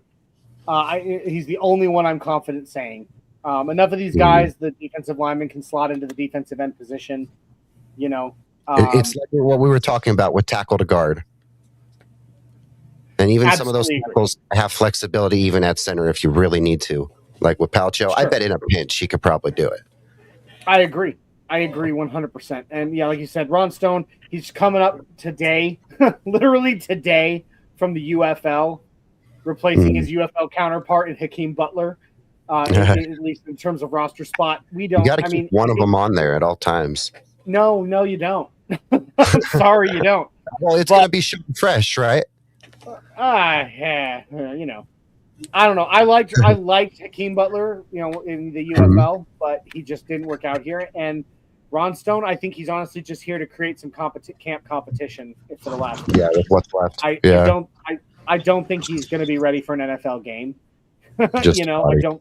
Sadly, you know, he's a camp body. So yeah, I think the only one that makes it here in defensive end is Savion Jones. What do you think, Paul? Savion Jones for sure. You know, I'm ready for him. Yeah, he's been special since we drafted him last year. So I think I'm really excited to see what he does this year as well. Now we can go to defensive tackle. Now this one is where it might be a little more dicey. You obviously have Tyler Onyedem, our rookie, who has had an amazing camp, and the guy's got arm length for days. You got Tyler Onyedem, you got DJ Jones at nose tackle. I think DJ. I don't know if you guys agree, but I think DJ Jones is an obvious lock. Yes. So let's go ahead and drop him. Let's go ahead and drag him over here. I argue that same is for Malcolm Roach and Tyler, right? We can maybe agree with that. Absolutely. Yeah, Malcolm Roach. And with Tyler, I think the draft status and then all you've heard from camp, no matter what, he's making this team. And we've seen it a little bit too already. Yeah, we did. We have in the preseason. He looks amazing. Pressure machine. And I'm really excited about this kid. So you agree, DJ Jones, Malcolm Roach, Tyler Onyedem, the three of them all make it. Do we think either of these gentlemen, Jordan Miller or Christian Williams, make it? I honestly think one of them is going to the practice squad, and the other one. I think it's Jordan Williams going. I mean, Jordan Miller going to the practice squad, probably. Right. That's just me. Do you think? Yeah, I haven't been following these guys, so fair enough. Yeah. We'll go ahead and just drop Jordan Miller there. Line guys, love me some depth guys. Absolutely. All right, so that basically on the defensive line, technically, right, gives us 7 defensive linemen aside from our pass rush, our outside rush. I think that's a good number, honestly. I think that putting Savion Jones as the only one as officially defensive end, but these guys here, they can all play that defensive end position. Yeah. I think carrying these 7 is a safe bet. What do you agree? And again, I think it's a safe bet, but I'll also say Jordan Jackson of all of them is like the real extra cushion in there. If you really think about it, because all of them really felt like they were going to maybe make the team, but then I think Jordan Jackson's the one that's like, oh, hey, he made the team. I think he's going to make it because of just you want to keep that depth. And again, 7's a good number. We could have went 8, but I think we got some going to the practice squad and stuff. There's not that much to worry about that. We're going to need to be thinking about these spots when it comes to corner. Agreed. So that puts us at 34. 34 on the active roster right now, between offense and defensive. What's up? I read Jay's comment. I bet Jonah Coleman can play deep defensive line. There it goes. It pops up there. Probably in a pinch, Jay. I wouldn't put it past our Lord and Savior. Yeah. Dude, he is 5'8". Putting him on the defensive line, he's going to die. He played the song. He's going to be wiped off the shoe of an offensive guard. Are you kidding me? We'll have Jonah Coleman blitz off the edge like Jaquan. We'll have him blitz off the edge like Jaquan. Oh, okay. All right. Yeah, you do that. We'll see how that ends up. All right. All right. So that gives us our defensive line. Now we got to do our pass rush, our outside linebackers. And this is where we needed some of those spots as well. Yes, we have to be careful here because we don't want to overpick. We're at 34. How many, Cody, I'm going to start with you. How many pass rushers do you think that we carry on this active roster? 5. And Nick Bonito, Jonathan Cooper, Q Robinson, Jonah Ellis, Dondre Tillman. Okay. Those are the people I had as well. Wow. You had all 5 of them there, Paul? Yeah, I had the same ones. All right. So we'll go Nick Bonito first because that's obvious. Of course, we have to consider the fact that Jonathan Cooper, he makes the team, but who knows what could happen? Somebody else might be. Who knows what could happen? I honestly think we're going to hear from the league this week. Mm-hmm. If not right after the like next week, right after the last preseason game before the season opener, that he's going to be suspended. I mean, the fact that he hasn't served, that it hasn't been announced at all by the NFL, I don't see any scenario where he's not suspended at some point. That being said, Johnny, I would say that primes up Johnny Walker to go right to the practice squad because you're going to need to eventually fill that spot as something happens. Agreed. Because everyone's going to move up in the future. So I think that if we're picking a practice squad guy, it's probably Johnny Walker. Son McCullough, guys, he barely got any play all camp. He barely played. Yeah, I agree. And, I mean, he's to me, McCullough is just another camp body. Yeah, well, he barely even hit the field, too, which was very disappointing in his time. For this Jonah, I'll go ahead and play your theme song one more time because I love this Jonah. I love both, Jonah.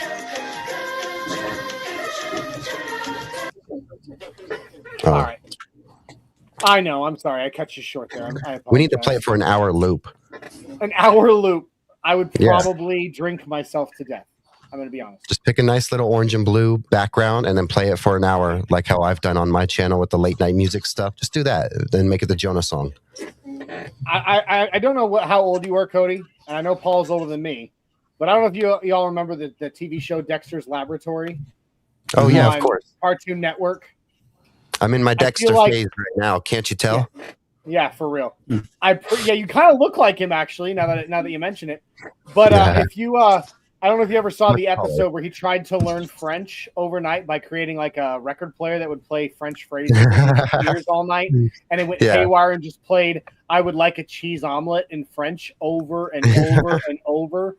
So that the next day, all he could say for anything was omelette du fromage, cheese omelet for everything.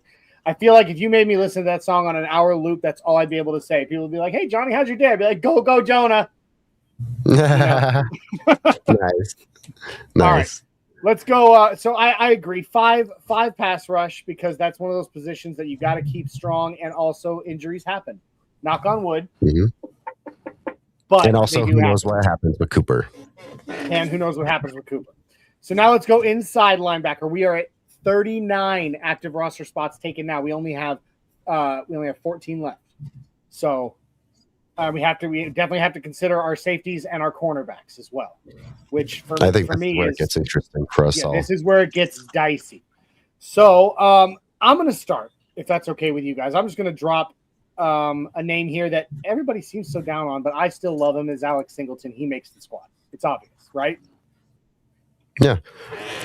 All right. I'll defend Alex Singleton for a second. People were really pissed about that signing. He's the best run stuffing inside linebacker in the game, guys. He really Cam Scatterbo even said it on. Cam Scatterbo said it online. What was his welcome to the NFL moment? It was that huge hit that Alex Singleton laid on him. That was his first big moment, and people need to know you're not sending a Singleton out there to go cover everyone. It just so happens that's how the game evolves, and you end up having to cover someone in a pinch. But most of the time, you're not sending him out there to cover. You're sending him out there to really stuff that run. And with this D-line, that just allows him to eat. Yeah, absolutely. Shy Vargas coming and saying, I got my roster done. Shy, share it with us. I think the share button should be on the page. If it's not, I will hit up our website manager, to make sure a share button gets added. Let us see it. But we would love to see your finished roster. I would love to see okay. it too. All right. So we all agree on Alex Singleton. How many inside linebackers? We have 39. We're at 39 right now. How many inside linebackers do we carry? Cody says 4. Paul, what do you say? All right. Now it's so we got 4, right? Yeah. So we got Lavelle Bailey, Red Murdoch, Torian York, Justin Strnad, Jordan Turner, and then we have Kearney Reed and Drew Sanders. Can you put my guy Justin Strnad where he belongs already? I think we agreed with that one, right? Sternad's obviously going over there. Okay. All right. I would agree. I expect a big year from Sternad, guys. Yeah. I'm going to throw Red Murdoch over there too. Thank you. I was going to say Red Murdoch has had such a phenomenal preseason. You got to put Red over there. So, Johnny, this is similar to the tight ends where we were like, you could go a rookie and a vet. I think that's where you're going with this inside linebacker room. Some people think you can double down on rookie with Torian York. I think if you're going Red Murdoch, you double down with one of these vets. And that would be Kearney Reed, right? Because Lavelle Bailey's out with injury. Yeah, Lavelle Bailey's out with injury. Poor Drew Sanders, dude. He's out with injury. I mean, yeah, it's got to be Kearney Reed, right? I mean, Torian York has looked great. Don't get me wrong. And I honestly think York goes practice squad. Jordan Turner had a decent preseason, but I think he gets cut. Mm-hmm. Kearney Reed has had quite an impact in the preseason. He's had a great camp. He tipped he tipped the ball that was ultimately returned for a pick six by Jahdae Barron. And if he had been even a millisecond faster on getting his hands around it, would have been an interception by him. So I think I agree. You got to give it to Kearney Reed.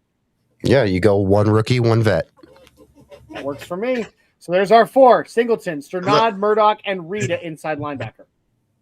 Yeah.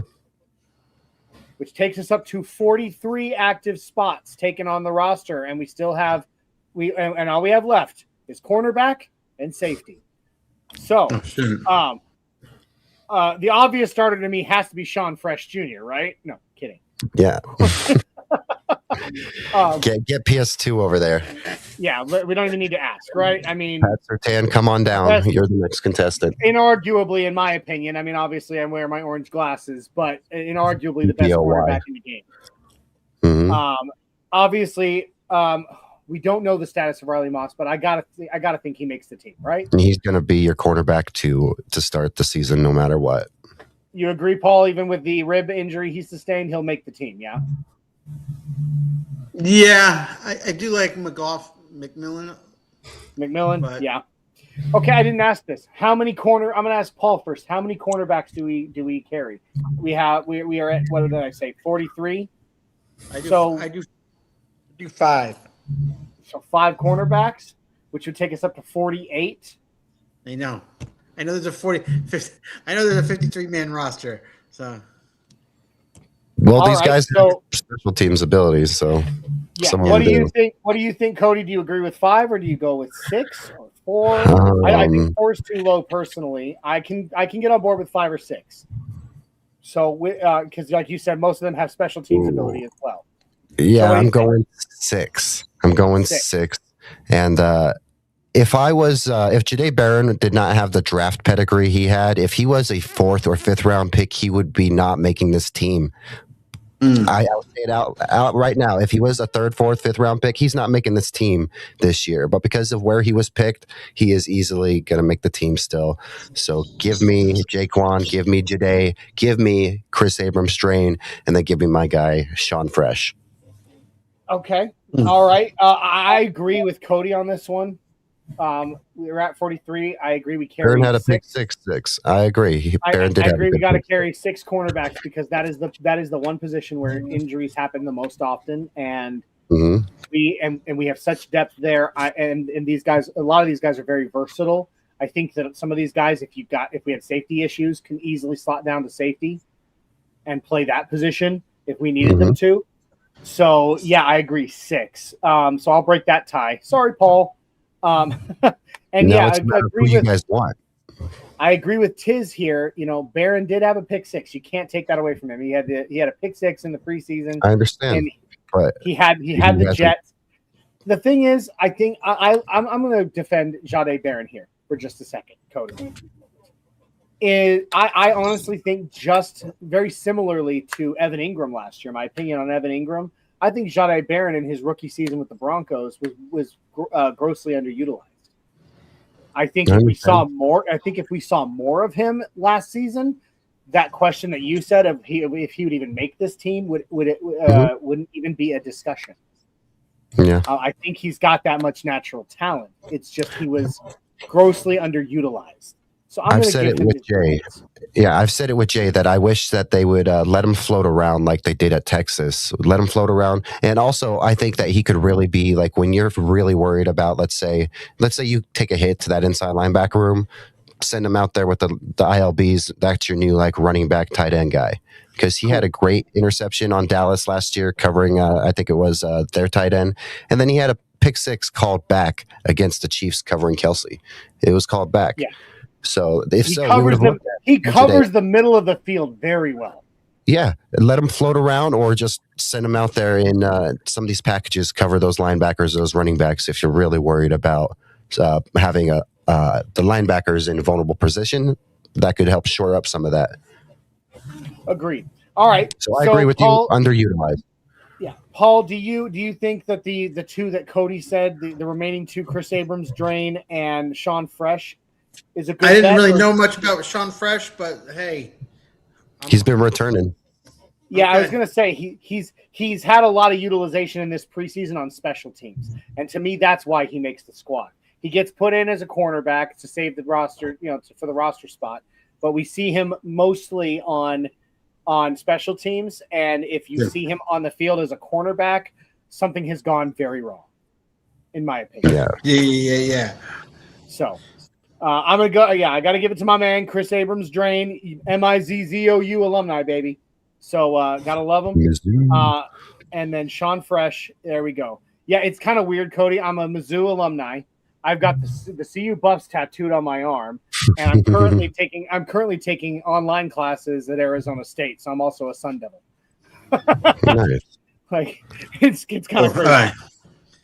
But you're following the footsteps of Brock Osweiler and Drew Lock. Agreed. Yeah.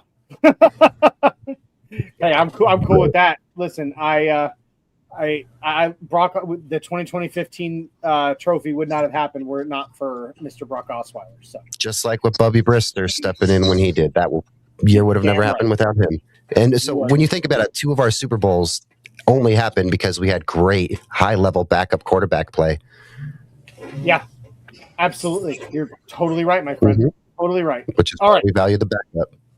So we've added six at the cornerback position, taking us up to 49 roster spots. We have 4 left. And wouldn't you know it, the safety position calls for 3 to 4. So, on average. So let's go ahead and why don't we go ahead and get the 2 obvious ones out of the way, in my opinion. Yeah. All right. And that's Talanoa Hufanga, my favorite. Love me some. Oh, damn it. I went in the wrong place, didn't it? Where did he go? Did you just make him a corner? Is he in there? No. Where did he go? You just disappeared him. Did you just turn into CIA, Johnny? You just disappearing guys? I must have, man. Where did he go? Wow. The damn thing scrolled, like I said, because this damn thing is zoomed in right now. Oh, there he is. He fell to the bottom. There he is. Okay, he is back over there. Let's try this again. Oh, cut it out. This is only because I have this thing zoomed in so far for the show. All right, here we go. Talanoa Hufanga, obviously on the roster, and Brandon Jones, right? Do you guys disagree with me at all? Yeah, we're good. Okay. After that, we have Miles Scott, J.L. Skinner, Parker Robertson, Taylor Rapp, and Tyson Anderson for that position.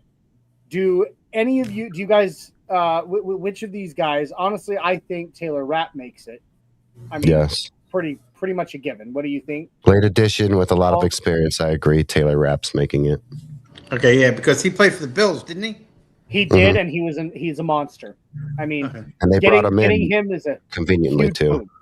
No, yeah, you don't. That leaves us. It was a sign that they probably were not excited about the depth. And this final pick, our final fifth man on the 53, comes down, in my opinion, to two guys who have both been on this team, have both played decent backup, but it's got to go to one or the other. Because I'm sorry, Miles Scott, no. Tyson Anderson is really good, but again, no.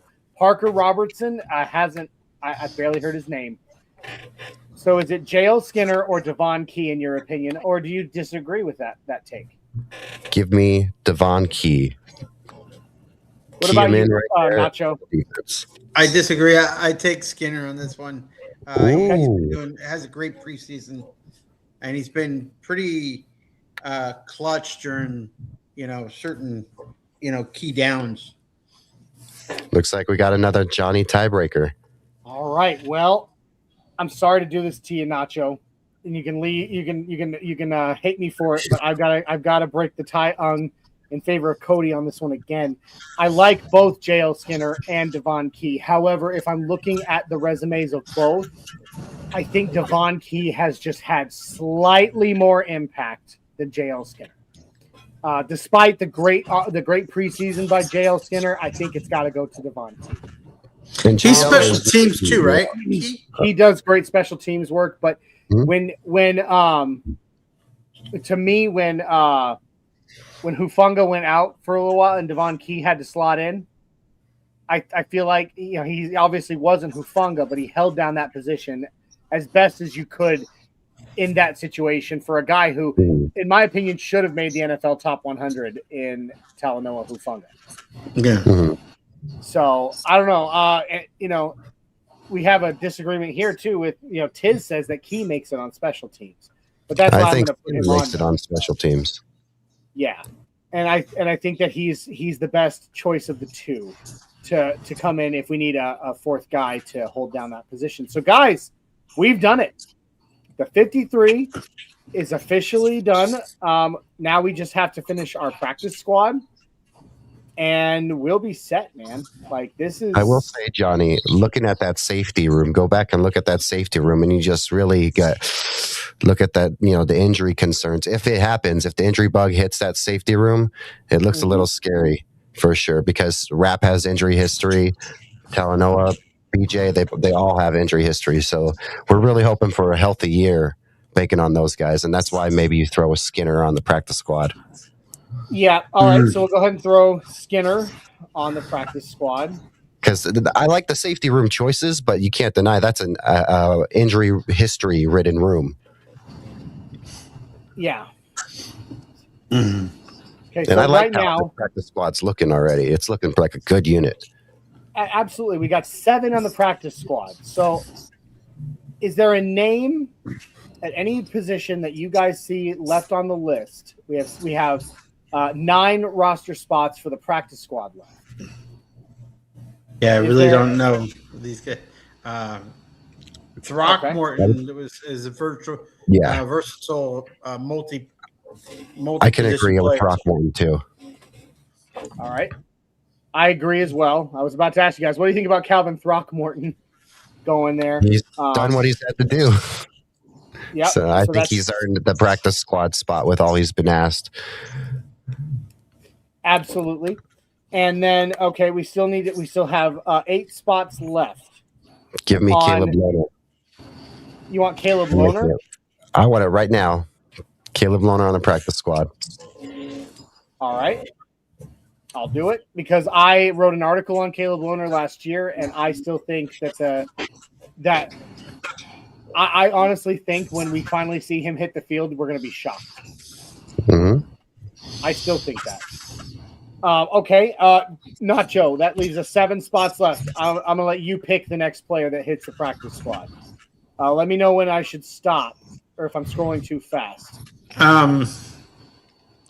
LeVay Bailey, only because he's injured.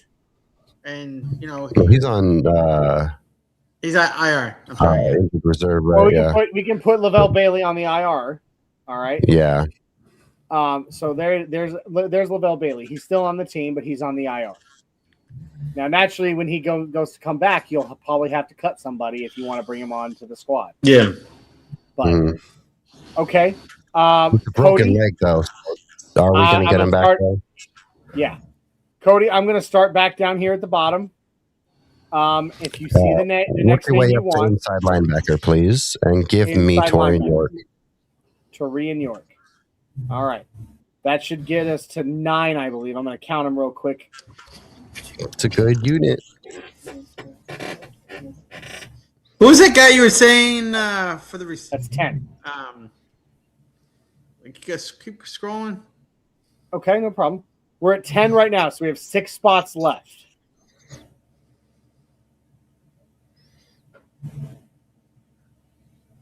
All right. Can I go ahead and throw one on there? Yeah. Yeah. I'm going to throw Jaleel. I'm going to leave Jaleel McLaughlin because I don't think he survives the practice squad if you throw him there. Mm-hmm. So I'm going to put Tyler Bidet on there. Or did we already put a running back in that room? We did. Sorry, we did Cody Schrader. My apologies. Yeah. I'm going to change my choice here. Because of his ability on special teams so far. Damn, Johnny, you took my guy. Got to go Cameron Ross. Mm-hmm. So that's 11 right there.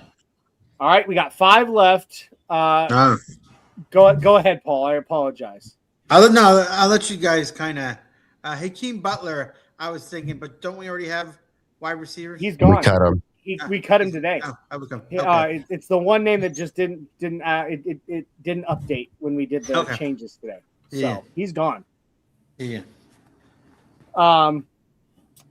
What about you, Cody? Is there another name?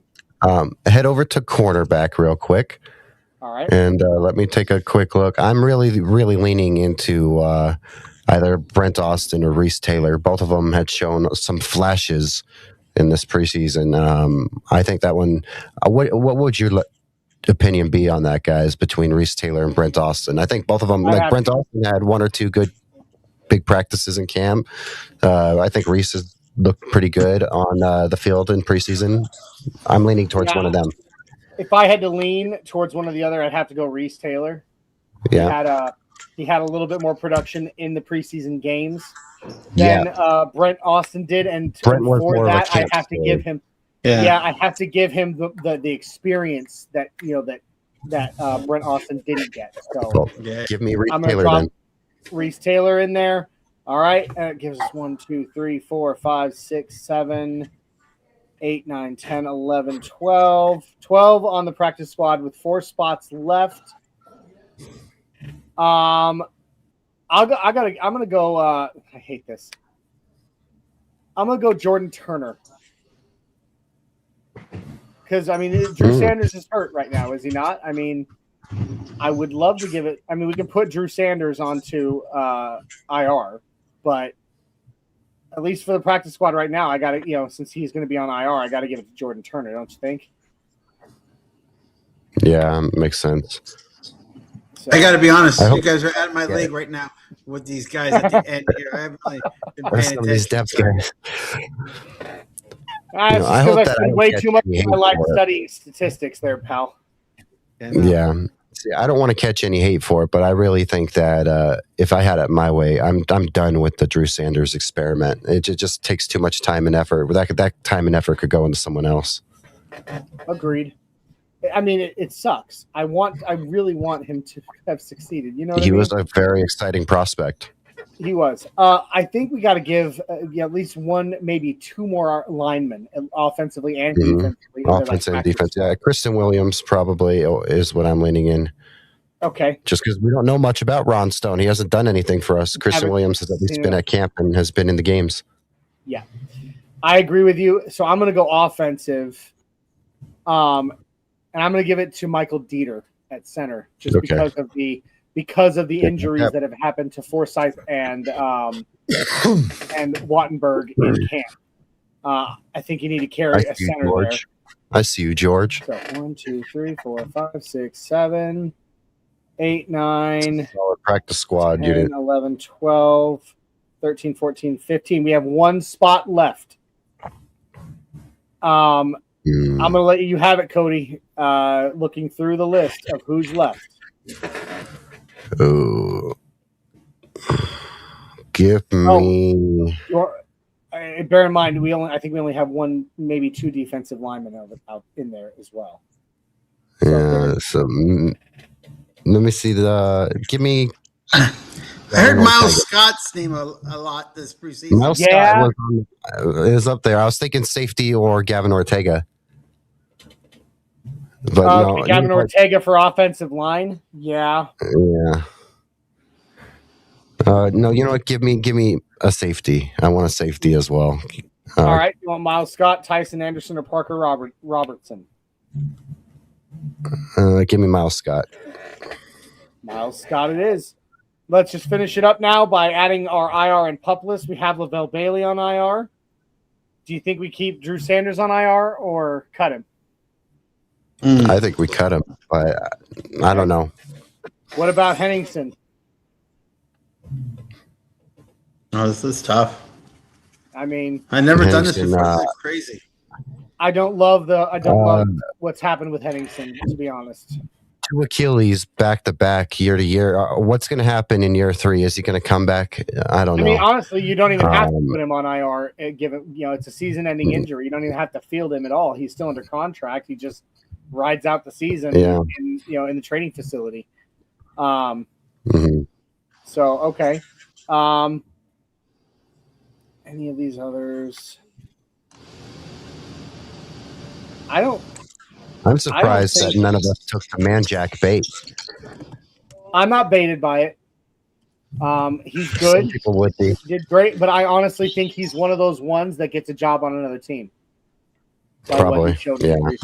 So I could see him ending up as like a 49er or a Packer or something, an NFC team. Okay, Nacho himself coming in the comments saying stay tuned until the end. He has hinted since the beginning of the show that there's something big coming at the end of the show that I don't know about. So I'm really, really, really freaking out here as to what he's got up his sleeve here. Dreamweaver says Kobe Katz has to be on practice squad. He's already there, buddy. He's already there. We took care of him today. And then we got George Montoya, one of the Broncos bros. Saying, what's going on, boys? Cody the GOAT in the house. Broncos bros. I see how it is. Man. I'll remember that. No, I'm just messing. All right. I guess from what it looks like, I really don't see anybody else that we would need to start the season with. The only other two injuries really that we would need to be really looking at going into the regular season, besides Lavelle Bailey, are Henningsen and what's his name that we were just talking about. So I think we're good, guys. I think we're good. I think that's a good team. It's a good practice squad. All right, so let's run through it top to bottom, and then we'll get ready to roll out once Nacho does whatever this crazy thing is he's got planned. So thank you for hanging out with us, guys. We have a lot of viewers in the house right now hanging out with us for our roster build. Hope everyone's having a great day. Remember that this drag and drop roster builder tool is up and active for all comers to utilize on orangeandbluenetwork.com. So make sure you jump on over and utilize it and have some fun with it. All right, so at quarterback, we're carrying on the active 53, we're carrying Bo Nix and Jarrett Stidham as our quarterbacks. Running back, we have Jonah Coleman. That's right, I said his name first, Jay. Calm down. Good. That was for Cody and for you. Although I say J.K. Dobbins gets the starting snaps. Anyway, Jonah Coleman, J.K. Dobbins, R.J. Harvey. Fullback, Adam Prentice, obviously. He's the only one on the team. Wide receiver, we're carrying 5 with Jalen Waddle, Cortland Sutton, Pat Bryant, Marvin Mims, and Troy Franklin. At tight end, we've got Evan Ingram, Adam Troutman, Nate Atkins, and Justin Jolly. All right. Offensive line, we are carrying Garrett Bowles, Mike McGlinchey, Alex Palczewski, Frank Crum for the tackles. At guard, we got Quinn Miners and Ben Powers. At center, Alex Forsythe and Luke Wattenberg. And then we're also carrying Cage Casey, who is a versatile offensive lineman. Plug and play. Defensive side of the ball. Absolutely. Defensive side of the ball. Zach on the line, you've got Zach Allen and Yoma Owazurike, Jordan Jackson. At defensive end, we're carrying Savion Jones. At defensive tackle, we're carrying DJ Jones, Malcolm Roach, and Tyler Onyedem. In the pass rush, we've got Nick Bonito, Jonathan Cooper, Jonah Ellis, Q Robinson, and Dondre Tillman. Inside linebacker, we've got Alex Singleton, Justin Sternad, Red Murdoch, and Karene Reed. Cornerback, Pat Surtain II, Riley Moss, Jade Barron, Jaquan McMillan, Chris Abrams-Drain, and Sean Fresh Jr. At safety, we're carrying 4 with Talanoa Hufanga, Brandon Jones, Taylor Rapp, and Devon Key.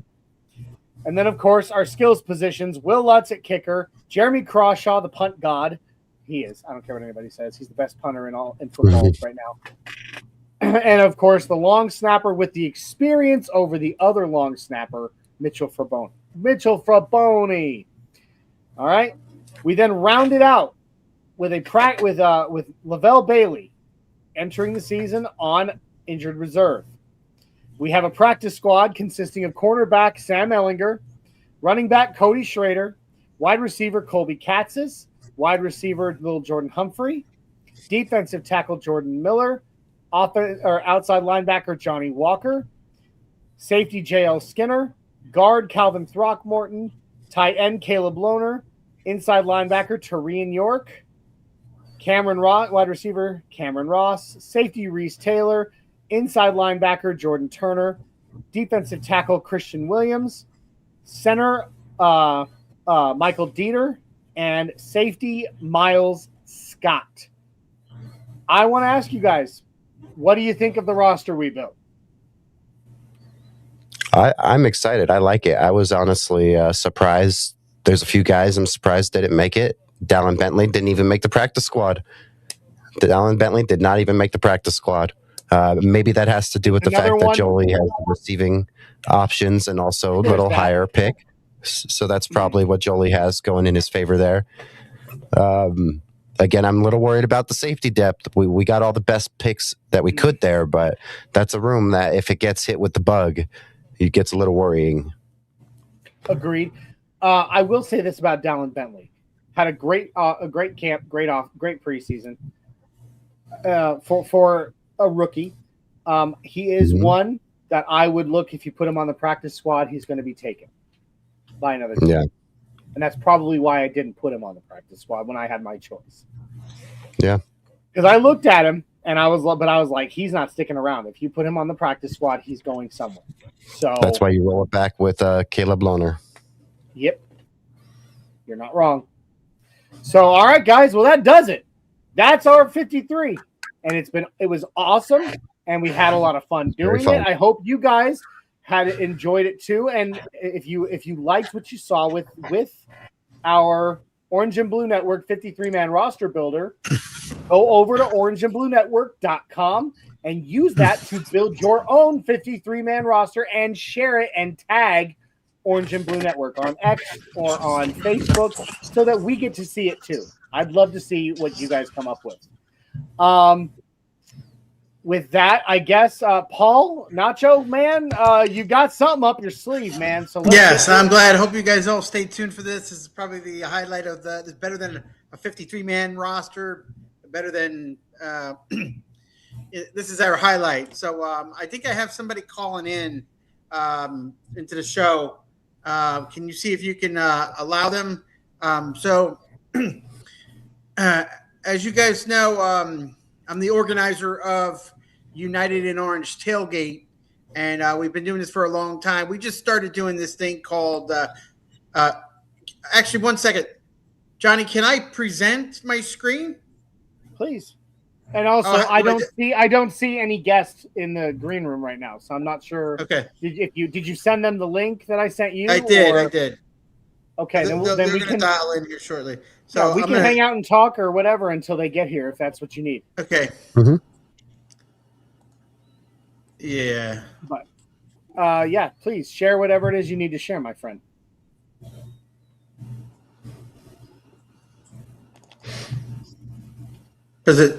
Do you see it?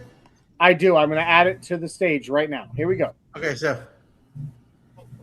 All right, so I hope some people are in there. I don't know who's in the room and stuff. So, we do this thing for the United in Orange tailgate. We call it the Tailgate Hero, and we're promoting this. And so, anybody who has done something,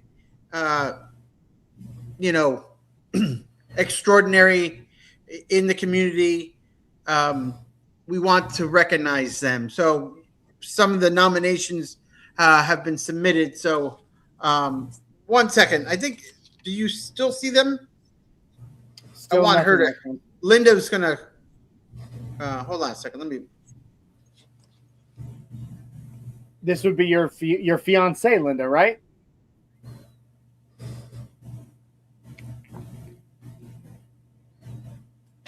All right, guys. While Paul's working on that, I'm going to take this down for a second while we're waiting for your special guest, and I'm just going to kind of plug in the. I'm going to plug the thing. Oh no, never mind. Looks like she's here. I see her. Give me a second. I'm going to bring Paul. You got to Nacho. Bring your camera back up, my friend, and then there he is. And then I'm going to add your special guest. This is a beautiful and illustrious Linda Sanchez. Yeah. Well, welcome to the show, Linda. Thank you. I'm so excited to be here. So, do you want me to bring the thing you were sharing back up, Nacho? Yeah, if you can. I don't know how you position it. So, okay, cool. That. Oh, we lost Miss Linda again. She's gone. We lost her. I hope she comes back in. Little technical difficulties, folks. I apologize. Here she comes. She's coming back in. Here we go. There she is. Sorry about that. I accidentally pressed the wrong button. Oh, it happens. It happens. So, Nacho, you were explaining Tailgate Hero. Yeah, I think Linda. This is Linda's baby, so I like to let her tell you guys about it and what it's all about. So just to ask, how much time do I have? As much as you want. Nice. Okay, so as you guys know, my name is Linda. I'm with the United in Orange Tailgate, and two promotions that we run within the United in Orange Tailgate is the game day tickets when the Broncos come out to California to play the Chargers. Johnny, you've been to our tailgate. You were at our tailgate last year, and you know how crazy and fun and it was a blast. it can get.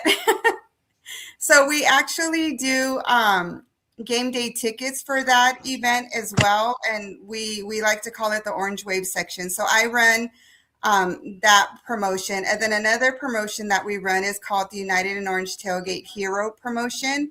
And I'm not sure how much Paul has told you guys about it, but the idea first came up about 3 years ago. I came to Paul and I said, hey, I would like to run a promotion, just a trial promotion to see how it goes about, showcasing a special Broncos fan. We are all about football and we gather because of football, but we never really know who we encounter, what these people, what their walks of lives entailed. So what I wanted to do, as the tailgate grew, what I started noticing was as I got to know people who were coming to the tailgate, they're amazing people. Like we've had people come from Australia, people come from Germany, just people from all over who have come to our tailgate. And so my thing was I wanted to give back to the community, showcase the incredible people who make up Broncos country, and create something meaningful than just simply gathering around and partying before a game. So about 3 years ago, we created the Tailgate Hero. And basically it was just to, bring people together, celebrate the amazing individuals. So we've had the opportunity this year. It was our third year running the United in Orange Tailgate Hero promo, and we've received some amazing nominations. It was very, very hard. It's always very hard to choose. We have some stories that simply just blow you out of the water, and you're just like, wow, and they still have time to enjoy and move forward, push forward, despite, and give back to their community, despite all these barriers that they've encountered in life. And so this year, for the first time, in the whole 3 years that we've been promoting this Tailgate Hero, we actually have 2 winners. Oh, wow. Yeah, we couldn't decide. We couldn't really decide which story. Both stories touched our heart. And you, Johnny, were one of the nominations that was submitted to us. Your story it deserved some recognition. And the reason why I'm on right now is to formally congratulate you and let you know that you've been chosen as our runner-up for the United in Orange Tailgate Hero. Wow. And there's Johnny there, both in, it's Johnny served in the Army, 8 years as a medic. He was nominated by his wife, Barbara. And who more deserving than Johnny? It's an honor to, showcase you, honor you. And it's just not football. It goes deeper. And with what you've been doing with, the Orange Blue Network, bringing fans together virtually and in person, it speaks volumes, so this is one way that we could give back. So with that being said, you will have, you're not winning anything. It's more of a showcase. You will be going to the 49ers game with the United in Orange Tailgate. We got you game tickets, 2 game day tickets. You're going to be going to the tailgate, and then we're working on. We're all working on hotel accommodations. We'll figure that one out. But we'll all try and stay together, in the same hotel and stuff. But that's what you won, and some game day swag. So with that being said, Linda, do you have anything else? I know that this is great. Yeah, like I said, this is the first time that we've actually been stuck with 2 stories, and we couldn't fully decide. So we asked for some outside enforcers to help us decide. And like I said, this promotion that we run, it's all about showing our United in Orange family that we're much more than just football and partying before the football games. And it's about, just the people, the connections, giving back and just being united and showcasing, wonderful fans like you, Johnny, who do so much for Broncos community. So I'm super excited that we were able to present this to you, and I hope you're surprised and you have an amazing wife who loves you, and she did this all for you because you truly are deserving. Oh my God. I'm sorry. I'm actually crying. I am super emotional and blown away.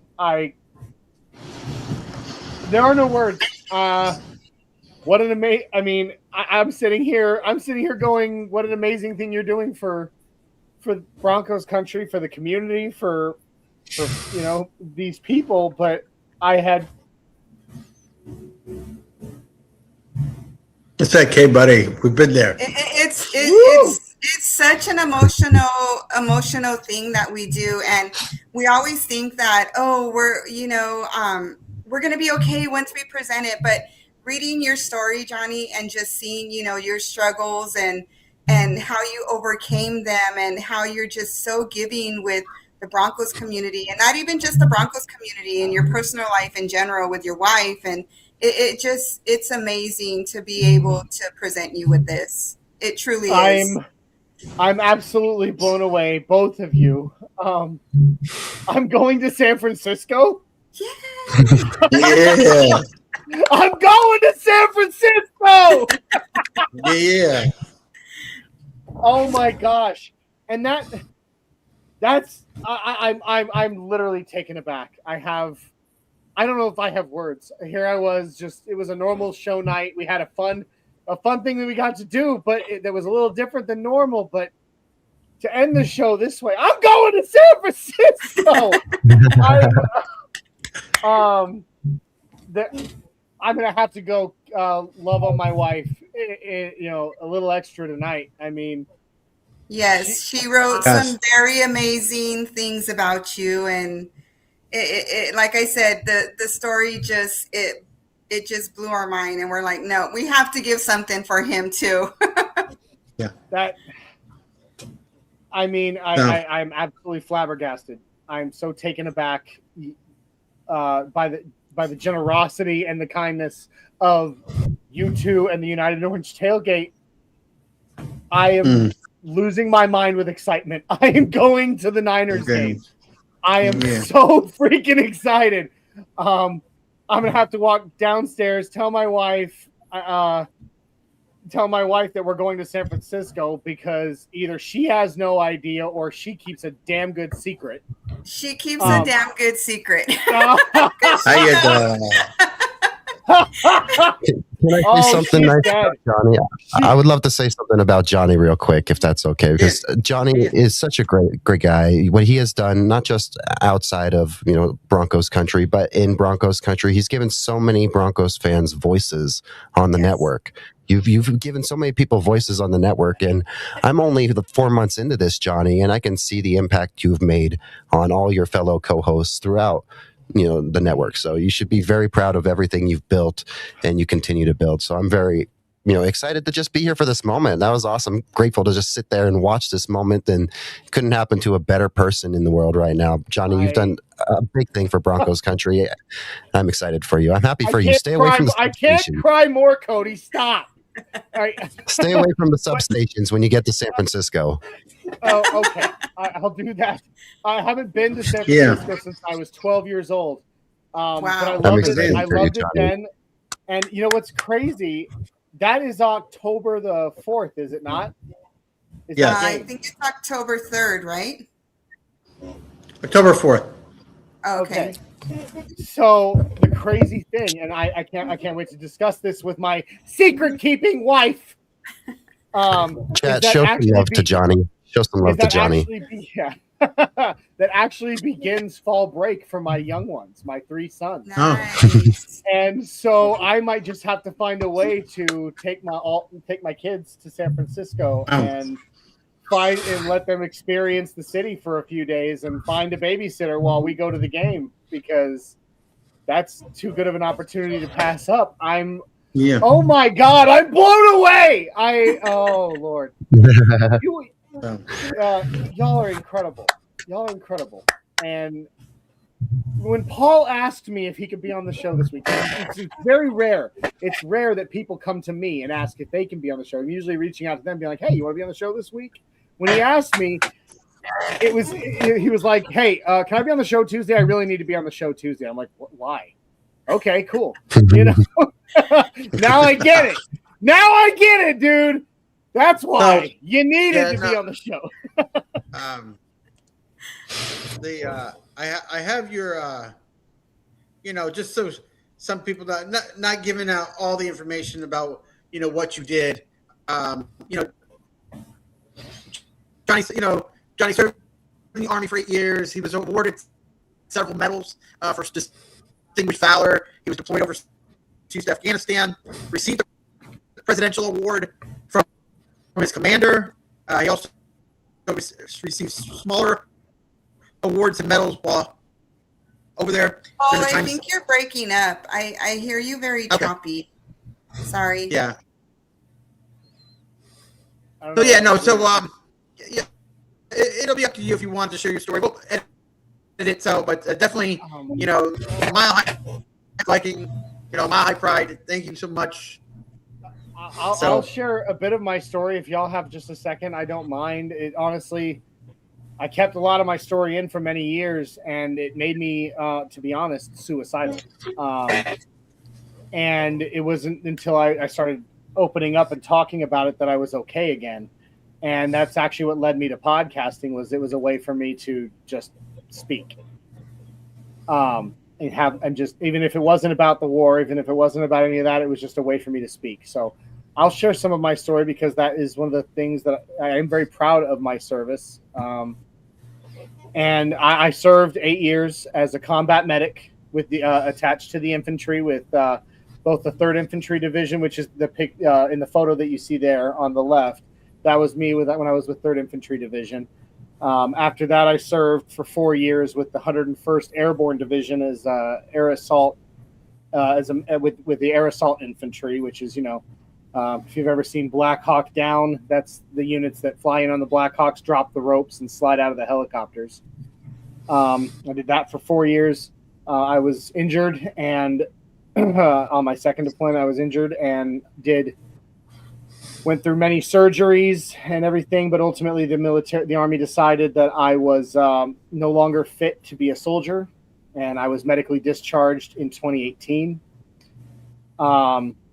And now I currently, in my day job, I serve other veterans working for the VA, as a subcontractor of the VA, using my medical knowledge from being a combat medic to review doctors' reports on veterans' disability claims, doing quality assurance on their reports before they return to the VA for their final ratings for their disability. And I try that's my pride, is continuing to serve the veteran community in that way. And I'm very honored to be able to serve my fellow veterans, and then to be able to serve Broncos country in this capacity. And your words from all three of you have just absolutely melted my soul tonight. I can't believe both the kindness from all three of you, but the generosity of the United in Orange tailgate. And I cannot freaking wait to be with you guys at the United in Orange tailgate on the 4th of October. I am losing my mind. I'm going to have to go downstairs and start buying plane tickets, I swear. I'm excited to see you. I missed you at our last tailgate last year. I kept seeing you around, and I'm like, I have to make my way to him just to introduce myself and to take a picture. But it was so chaotic that day that I didn't get the chance to. So I'm excited, and we might run into each other in KC because I will be at that game. Oh my goodness! Well, then we will. I will seek you out, Linda. I will find you because I don't know if I can wait until October 4th to come give you a big hug. I'm so excited. This promotion that you all are doing, what an incredible thing. You said there were 2 winners. To the other recipient, thank you for what you've done for Broncos country. Thank you for what you've done for your community as well. And I look forward and hope to hear your story one day as well. Unbelievable generosity and kindness, you guys. Here we are. We are in 2 hours and 24 minutes, maybe the longest episode ever of Nothing Rhymes with Orange and Blue. We still have over 100 viewers watching live right now, which is amazing. Pretty amazing for a 2 hour, 24 minute show that isn't the Bucking Booth watch party, or the post game show. Those are. I'm blown away. I'm blown away. I don't think I have anything left I can say. I'm blown away.